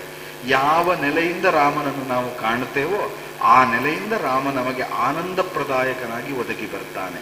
ಇದು ಯುಗ ಬದಲಾದರೂ ಸತ್ಯ, ಜನ ಬದಲಾದರೂ ಸತ್ಯ, ಮನಸ್ಸು ಬದಲಾದರೂ ಸತ್ಯ, ಕಾಲ ಬದಲಾದರೂ ಸತ್ಯ. ಆದ್ದರಿಂದ ಅಂತಹ ಸತ್ಚಿತ್ ಆನಂದ ಸ್ವರೂಪನಾದ ರಾಮನ ಕಥಾಶ್ರವಣವನ್ನು ಆಷಾಢ ಮಾಸದಲ್ಲಿ ಮಾಡುವುದು ಅತ್ಯಂತ ಪುಣ್ಯದಾಯಕವಾದ ಕೆಲಸ. ಅದರಲ್ಲಿಯೂ ಮಾಡುವ ಪುಣ್ಯಕರ್ಮವನ್ನು ತೀರ್ಥಕ್ಷೇತ್ರದಲ್ಲಿ ಮಾಡಿದರೆ ಫಲ ದ್ವಿಗುಣ. ನಿಮಗೆ ಪುಣ್ಯ ಪಾರಾಯಣದ ಫಲ, ಅದರ ಜೊತೆಯಲ್ಲಿ ಕಥಾಶ್ರವಣದಿಂದ ಒದಗುವ ಪುಣ್ಯವನ್ನು ತೀರ್ಥಕ್ಷೇತ್ರದಲ್ಲಿ ಮಾಡಿದ ಫಲ, ಈ ಎರಡೂ ಫಲಗಳು ವೃದ್ಧಿಯಾಗಿದೆ. ಎಷ್ಟೋ ಮಂದಿ ಬಂಧುಗಳು ಆಸ್ತಿಕರು ದೇಗುಲಕ್ಕೆ ಬರ್ತಾರೆ ಹೋಗುತ್ತಾರೆ. ಆದರೆ ಈ ಶ್ರವಣವನ್ನು ಕೇಳುವ ಮನಸ್ಸು ಮಾಡುವ ಬುದ್ಧಿಯನ್ನು ದೇವರು ಕೊಡುವುದು ಕೆಲವರಿಗೆ ಮಾತ್ರ. ಆ ಕೆಲವರಲ್ಲಿ ನೀವು ನಿಮ್ಮ ಬದುಕಿನ ಎಲ್ಲ ಕಷ್ಟಗಳನ್ನು, ನೈರ್ಮಾಲ್ಯಗಳನ್ನು ಭಗವಂತ ಶ್ರೀರಾಮಚಂದ್ರನು, ದುರ್ಗಾ ಪರಮೇಶ್ವರಿ ದೇವರು ಕಳೆದು ನಿಮ್ಮ ಬದುಕಿಗೂ ರಮಣೀಯಕವಾದ ಆನಂದವನ್ನ ರಮತೇ ತೇನ ರಾಮ ಎಂಬ ನೆಲೆಯಿಂದ ಒದಗಿಸಿಕೊಳ್ಳಿ ರಾಮಚಂದ್ರ ಅಂತ ಪ್ರಾರ್ಥಿಸ್ತಾ, ತಾಯಿ ದುರ್ಗಾ ಪರಮೇಶ್ವರಿ ಕಲಿಯುಗದಲ್ಲಿ ದುರ್ಗೆಗೆ ಅತ್ಯಂತ ವಿಶೇಷವಾದ ಸ್ಥಾನ. ಶಾಸ್ತ್ರ ಹೇಳುತ್ತದೆ ಕಲವು ದುರ್ಗಾ ಗಣೇಶ ಅಂತ. ಕಲಿಯುಗದಲ್ಲಿ ದುರ್ಗೆ ಮತ್ತು ಗಣಪತಿಗೆ ವಿಶೇಷವಾದ ಶಕ್ತಿ, ಕ್ಷಿಪ್ರ ವರಪ್ರದಾಯಕರು ಅಂತ. ದುರ್ಗಾಂ ದುರಿತ ಹರಾಣಿ, ದುರಿತಗಳನ್ನು ನಾಶ ಮಾಡುವವಳು ದುರ್ಗೆ. ಆದ್ರಿಂದ ನಿಮ್ಮ ಬದುಕಿಗೆ ಬರುವ ದುರಿತಗಳು ನಾಶವಾಗಲಿ, ನಿಮ್ಮ ಬದುಕಿನಲ್ಲಿ ನೀವು ಆಶಿಸಿದ ಎಲ್ಲ ಆಶಯಗಳು ಅವೆಲ್ಲವನ್ನೂ ಸತ್ಯವಾಗಿಸುವಂತೆ ತಾಯಿ ಜಗನ್ಮಾತೆ ದುರ್ಗಾ ಪರಮೇಶ್ವರಿ ನಿಮಗೆ ಅನುಗ್ರಹಿಸಿ ಅವಳಿಂದಲೂ ನಿಮ್ಮ ಬದುಕು ರಮಣೀಯಕವೇ ಆಗಲಿ ಅಂತ ಭಗವಂತನಲ್ಲಿ, ತಾಯಿಯಲ್ಲಿ ಪ್ರಾರ್ಥಿಸ್ತಾ ನಮ್ಮ ಕಥಾಶ್ರವಣದ ಈ ಆಚರಣೆಗೆ ಮಂಗಳವನ್ನು ಇರಿಸುವುದಕ್ಕಾಗಿ ಮಂಗಳಾಚರಣೆಗೆ ಪ್ರಾರ್ಥಿಸಿಕೊಳ್ತೇವೆ. ಆತ್ಮೀಯ ಆಸ್ತಿಕ ಬಂಧುಗಳೇ, ಆಷಾಢ ಮಾಸದ ಈ ಒಂದು ಆಖ್ಯಾನ ರಾಮಾಯಣಕ್ಕೆ ಸಂಬಂಧಿಸಿ ರಮತೆ ತೇನ ರಾಮ ಬಹಳ ಸುಂದರವಾಗಿ ಮೂಡಿಬಂತು. ವಿಶೇಷವಾಗಿ ಶಿವದೇವರು ಪಾರ್ವತಿಗೆ ರಾಮಾಯಣದ ಕತೆ ಹೇಳಿದರು ಅಂತ ಹೇಳಿ ಉಂಟು. ಸೋಮಶೇಖರ ತನ್ನ ಬಾಮೆಗೆ ಒಲಿದು ಹೇಳಿದ ಮಂತ್ರ. ಹಾಗಾಗಿ ಈ ರಾಮಾಯಣ ವಾಚನ ಅದು ದೇವರಿಗೆ ಸಮರ್ಪಣೆಯಾಗಿದೆ, ಆಗ್ತದೆ ಎನ್ನುವ ವಿಶ್ವಾಸ ನಮಗೆ. ಯಾಕಂದರೆ ಶಿವದೇವರು ಕೈಲಾಸದಲ್ಲಿ ಕುಳಿತು ಪಾರ್ವತಿಗೆ ಇದನ್ನು ಹೇಳಿದ್ದಾರೆ. ಇವತ್ತು ಈ 4 ವಾರ ಈ ಒಂದು ಜಾಗದಲ್ಲಿ ನಾವು ಹೇಳಿದ್ದು ಆ ಭಗವಾನ್ ಪರಮೇಶ್ವರನಿಗೂ ಭಗವತಿಯಾದಂತಹ ಪರಮೇಶ್ವರಿಗೂ ಅತ್ಯಂತ ಪ್ರೀತಿಯಾಗ್ತದೆ ಅಂತ ನಾವು ಭಾವಿಸ್ತೇವೆ. ಈಗಾಗಲೇ ಆ ಪ್ರವಚನಕಾರರು ಹೇಳಿದ್ದಾರೆ. ಏನು ಫಲ ಎನ್ನುವ ಹಾಗೆ ತೀರ್ಥ ಸ್ನಾನದ ಫಲ ಇರಬಹುದು, ಅಥವಾ ಯಾವುದನ್ನು ನಾವು ಅಪೇಕ್ಷಿಸ್ತೇವೆ ಅಂತಹ ಫಲವನ್ನು ಕೊಡುವ ಒಂದು ಅಮೃತ ತುಲ್ಯವಾದಂತಹ ಒಂದು ಗ್ರಂಥ ಅದು ರಾಮಾಯಣ. ಎಲ್ಲಿ ರಾಮನ ಸ್ಮರಣೆ ಆಗ್ತದೆ ಅಲ್ಲಿ ಯಾವ ಕಾರಣಕ್ಕೂ ಯಾವುದೇ ದುಷ್ಟ ಶಕ್ತಿಗಳು ನಮಗೆ ಬಾಧೆ ಕೊಡುವುದಕ್ಕಿಲ್ಲ. ಹಾಗಾಗಿ ನಿತ್ಯ ನಾವು ಮನೆಯಲ್ಲಿ ರಾಮನಾಮದ ಜಪ ಅದು ಮಾಡಿದರೆ ಅದು ಪ್ರಯೋಜನ ಪ್ರಾಪ್ತಿ. ಹಾಗಾಗಿ ಶ್ರವಣವೇ ಮೊದಲಾದ ನವವಿಧ ಭಕ್ತಿ. ಕಲಿಯುಗದಲ್ಲಿ ನಮಗೆ ಯಾಗ ಯಜ್ಞ ಹೋಮ ಹವನಾದಿಗಳನ್ನು ಮಾಡುವುದಕ್ಕೆ ತುಂಬ ಕಷ್ಟ. ಆದರೆ ಪ್ರಹ್ಲಾದನಿಗೆ ಹಿರಣ್ಯಕಶಿಪು ಕೇಳ್ತಾನಂತೆ, ನೀನು ಏನು ಕಲ್ತಿ ಅಂತ ಹೇಳುವಾಗ ಅದರಲ್ಲಿ ಮೊದಲು ಹೇಳುವುದು ಶ್ರವಣ ಅಂತ ಹೇಳಿ. ನಾನು ವಿಷ್ಣು ಸ್ಮರಣಾದಿ ಈ ವಿಷಯಗಳನ್ನು ತಿಳಿಯುವುದಕ್ಕಿಂತ ಮೊದಲು ಶ್ರವಣವೇ ಮೊದಲಾದ, ಅಂದರೆ ಈ ನವವಿಧ ಭಕ್ತಿಯಲ್ಲಿ ಕೇಳುವುದು ಅಂತ ಅರ್ಥ. ನಾನು ಕೇಳಿದೆ ಅಂತ ಹೇಳಿದ. ಯಾವುದು ನಾವು ಕೇಳುತ್ತೇವೋ ಅದು ನಮ್ಮ ಎಲ್ಲ ದೋಷಗಳನ್ನು ದೂರ ಮಾಡ್ತದೆ. ಅಂತಹ ಪವಿತ್ರವಾದ ರಾಮಾಯಣದ ಈ ಒಂದು ಕಥಾನಕವನ್ನು ಆಲಿಸುವಂತೆ ಮಾಡಿದ ಈ ಕ್ಷೇತ್ರದ ಆಡಳಿತ ವರ್ಗ, ಅದೇ ರೀತಿಯಲ್ಲಿ ಸಿಬ್ಬಂದಿ ವರ್ಗ, ಅರ್ಚಕರು, ಅದೇ ರೀತಿಯಲ್ಲಿ ಎಲ್ಲ ರೀತಿಯ ಸಹಕಾರವನ್ನು ಪ್ರತ್ಯಕ್ಷವಾಗಿ ಪರೋಕ್ಷವಾಗಿ ಕೊಟ್ಟ ಎಲ್ಲರಿಗೂ ಕೂಡ ಒಂದೇ ಮಾತಿನಲ್ಲಿ ಹೃತ್ಪೂರ್ವಕವಾದಂತಹ ಧನ್ಯವಾದಗಳನ್ನು ಈ ಸಂದರ್ಭದಲ್ಲಿ ಸಮರ್ಪಿಸ್ತಾ ಇದ್ದೇನೆ. ಅದೇ ರೀತಿಯಲ್ಲಿ ಇವತ್ತಿನ ವಾಚನ ಮತ್ತು ಅದರ ವ್ಯಾಖ್ಯಾನವನ್ನು ಮಾಡಿದಂತಹ ಇಬ್ಬರೂ ಕೂಡ ಅಧ್ಯಾಪಕರು. ನಾನು ಕಳೆದ ವಾರ ಅವರ ಪರಿಚಯವನ್ನು ಹೇಳಿದ್ದೇನೆ. ನಮ್ಮ ಸುರೇಶ್ ರಾವ್ ಅತ್ತೂರವರು ಶಾರದಾ ವಿದ್ಯಾಲಯದ ಉಪನ್ಯಾಸಕರು, ಉತ್ತಮ ಗಮಕಿ, ಮಾತ್ರ ಅಲ್ಲ ಒಳ್ಳೆಯ ಸಂಘಟಕರು ಹೌದು. ಮನೆ ಮನೆಯ ಗಮಕ ಕಾರ್ಯಕ್ರಮವನ್ನು ಮಾಡುವಲ್ಲಿ ಎಲ್ಲ ಕಡೆ ಜ್ಞಾನದ ಬೆಳಕು ಹರಿಯಬೇಕು ಅಂತ ಹೇಳುವಂತಹ ಪ್ರಯತ್ನ ಮಾಡುವವರು. ಯಾರು ಅಪೇಕ್ಷಿಸಿದರೆ ಖಂಡಿತವಾಗಿ ಆ ವ್ಯವಸ್ಥೆ ಮನೆಯಲ್ಲಿ ನಾವು ಮಾಡುವುದಕ್ಕೆ ಸಿದ್ಧರಿದ್ದೇವೆ. ಅವರ ಒಂದು ಸಂಘಟನೆಯನ್ನು ಮಾಡುವವರೇ. ಅವರಿಗೆ ಪ್ರೀತಿಪೂರ್ವಕವಾಗಿ ಇವತ್ತಿನ ಈ ಕಾರ್ಯಕ್ರಮದಲ್ಲಿ ಭಾಗವಹಿಸಿದ್ದಕ್ಕೆ ನಾನು ಕೃತಜ್ಞತೆಯನ್ನು ಅರ್ಪಿಸ್ತೇನೆ. ಅದೇ ರೀತಿಯಲ್ಲಿ ನಮ್ಮ ಪವನ್ ರವರು ಕಿರಣಿಕೆರೆ ಅಂತ ಹೇಳುವಂತಹ ಮಲೆನಾಡಿನ ಪ್ರದೇಶದಲ್ಲಿ ಹುಟ್ಟಿ ಬೆಳೆದವರಾಗಿ ಅಗಾಧವಾದ ರಾಮಾಯಣ ದರ್ಶನ ಅಂತ ಹೇಳುವ ಮಹಾಕಾವ್ಯ ಹುಟ್ಟಿದಂತಹ ಊರದು. ಕುವೆಂಪುರವರು ಹುಟ್ಟಿದ ಊರು. ಆ ಜಾಗದಿಂದ ಹುಟ್ಟಿ ಬೆಳೆದವರು, ಸಂಸ್ಕಾರಯುತವಾದ ಮನೆತನದಿಂದ ಬಂದವರಾಗಿ ಒಬ್ಬ ಯಕ್ಷಗಾನ ಕಲಾವಿದರಾಗಿ, ಪ್ರಸಂಗಕರ್ತರಾಗಿ, ಅಷ್ಟು ಮಾತ್ರ ಅಲ್ಲ ಒಳ್ಳೆಯ ಪ್ರವಚನಕಾರರಾಗಿ ಸುವರ್ಣ ಟಿವಿಯಲ್ಲಿ ಮಹರ್ಷಿ ದರ್ಶನ ಎನ್ನುವಂತಹ ಒಂದು ಕಾರ್ಯಕ್ರಮ ಬರ್ತಾ ಇತ್ತು, ಈಗಲೂ ಬರ್ತಾ ಇದೆ. ಅದರಲ್ಲಿ ಅವರ ಒಂದು ಪ್ರವಚನ ಅದು ಇಡೀ ಲಕ್ಷಗಟ್ಟಲೆ ಜನರ ಒಂದು ಒಳ್ಳೆಯ ವ್ಯೂಸ್ ಆಗಿದೆ. ಅದಕ್ಕೆ ಅಂತಹ ಒಂದು ಅದ್ಭುತವಾದ ಪಾಂಡಿತ್ಯ ಇರುವಂತಹ ಒಳ್ಳೆಯ ಪ್ರವಚನಕಾರರು. ಸ್ವಂತ ತನ್ನದೇ ಆದಂತಹ ಒಂದು ವಿದ್ಯಾಸಂಸ್ಥೆಯನ್ನು ಹೊಂದಿ ಅದರ ಮಾಲೀಕರಾಗಿ ಹಲವಾರು ವಿದ್ಯಾರ್ಥಿಗಳಿಗೆ ವಿದ್ಯಾದಾನವನ್ನು ಮಾಡುವಂತಹ ಒಬ್ಬ ಗುರುವಾಗಿ ಕೂಡ ಕಾಣಿಸಿಕೊಂಡವರು. ಇವತ್ತು ಈ ಕ್ಷೇತ್ರಕ್ಕೆ ಬಂದು ಸುಂದರವಾಗಿ ವ್ಯಾಖ್ಯಾನವನ್ನು ಮಾಡಿದ್ದೀರಿ. ನಿಮಗೂ ಹೃತ್ಪೂರ್ವಕವಾದಂತಹ ಧನ್ಯವಾದಗಳನ್ನು ಸಮರ್ಪಿಸ್ತೇನೆ. ಕೇಳಿದ ತಮಗೆಲ್ಲರಿಗೂ ಕೂಡ ಆಯುಷ್ಯ ಆರೋಗ್ಯಾದಿಗಳನ್ನು ಆ ರಾಮದೇವರು ಕರುಣಿಸಲಿ, ನಮ್ಮ ಆರಾಧ್ಯ ಮಾತೆ ದೇವಿ ಕರುಣಿಸಲಿ ಅಂತ ಹೇಳುತ್ತಾ ಮತ್ತೊಮ್ಮೆ ಆಡಳಿತ ವರ್ಗದ ಎಲ್ಲರಿಗೂ ಕೂಡ ಕೃತಜ್ಞತೆಗಳನ್ನು ಸಲ್ಲಿಸ್ತಾ ಧರ್ಮ ಶಿಕ್ಷಣದ ಭಾಗವಾಗಿ ಒಳ್ಳೊಳ್ಳೆಯ ಕಾರ್ಯಕ್ರಮಗಳು ಕ್ಷೇತ್ರದಲ್ಲಿ ಮೂಡಿ ಬರುವ ಹಾಗಾಗಲಿ ಅಂತ ಹೇಳಿ ಪ್ರಾರ್ಥಿಸ್ತಾ, ಸುಂದರವಾಗಿ ಕಾರ್ಯಕ್ರಮವನ್ನು ಇವತ್ತು ಚಿತ್ರೀಕರಿಸ್ತಾ ಇರುವಂತಹದನ್ನು ರೆಕಾರ್ಡ್ ಮಾಡಿ ಪ್ರಸಾರ ಮಾಡುವಂತಹ ನಮ್ಮ ಆತ್ಮೀಯರಾದ ಹೊಸಕೊರಲ್ ವಿದ್ಯಾಧರ ಶೆಟ್ಟಿ ಅವರಿಗೂ ಅವರ ಬಳಗದ ಎಲ್ಲರಿಗೂ ಕೂಡ ಕೃತಜ್ಞತೆಯನ್ನು ಸಲ್ಲಿಸ್ತಾ ಈ ಒಂದು ಆಖ್ಯಾನಕ್ಕೆ ಮಂಗಳ ಹಾಡುವುದಕ್ಕೆ ಅಪ್ಪಣೆ ಕೇಳ್ತೇನೆ. ಭವಾರ್ಜಿತ ದುರಿತ ಕೋಟಿಯ ತವಿಸುವಗ್ಗದ ನಾಮಾಗ ಸರಸಿಜ ಭವ ಭವಾಚ್ಯುತರ ಅಮಲ ಪದವಿಯ ನೀವ ಗುಣನಾಮ ಶಿವನ ಮೆಚ್ಚಿನ ನಾಮ ಗಿರಿ ಸಂಭವೆಯನೇ ಮದನಾಮ ಸುರನರ ಭುವನ ಪಾವನ ನಾಮ ಸೀತಾಪತಿಯ ಸಿರಿನಾಮ ರಾಮ ಜಗದ ವಿರಾಮ ದುರಿತ ವಿರಾಮ ಸದ್ಗುಣಧಾಮ ತಾರಕ ನಾಮ ಮೇಘಶ್ಯಾಮ ಶ್ರೀ ರಘುರಾಮ ಸೀತಾರಾಮ ರಘುರಾಮ ರಾಮಾಯ ರಾಮಭದ್ರಾಯ ರಾಮಚಂದ್ರಾಯ ವೇದಸೆ ರಘುನಾಥಾಯ ನಾಥಾಯ ಸೀತಾಯ ಪದಯೇ ನಮಃ.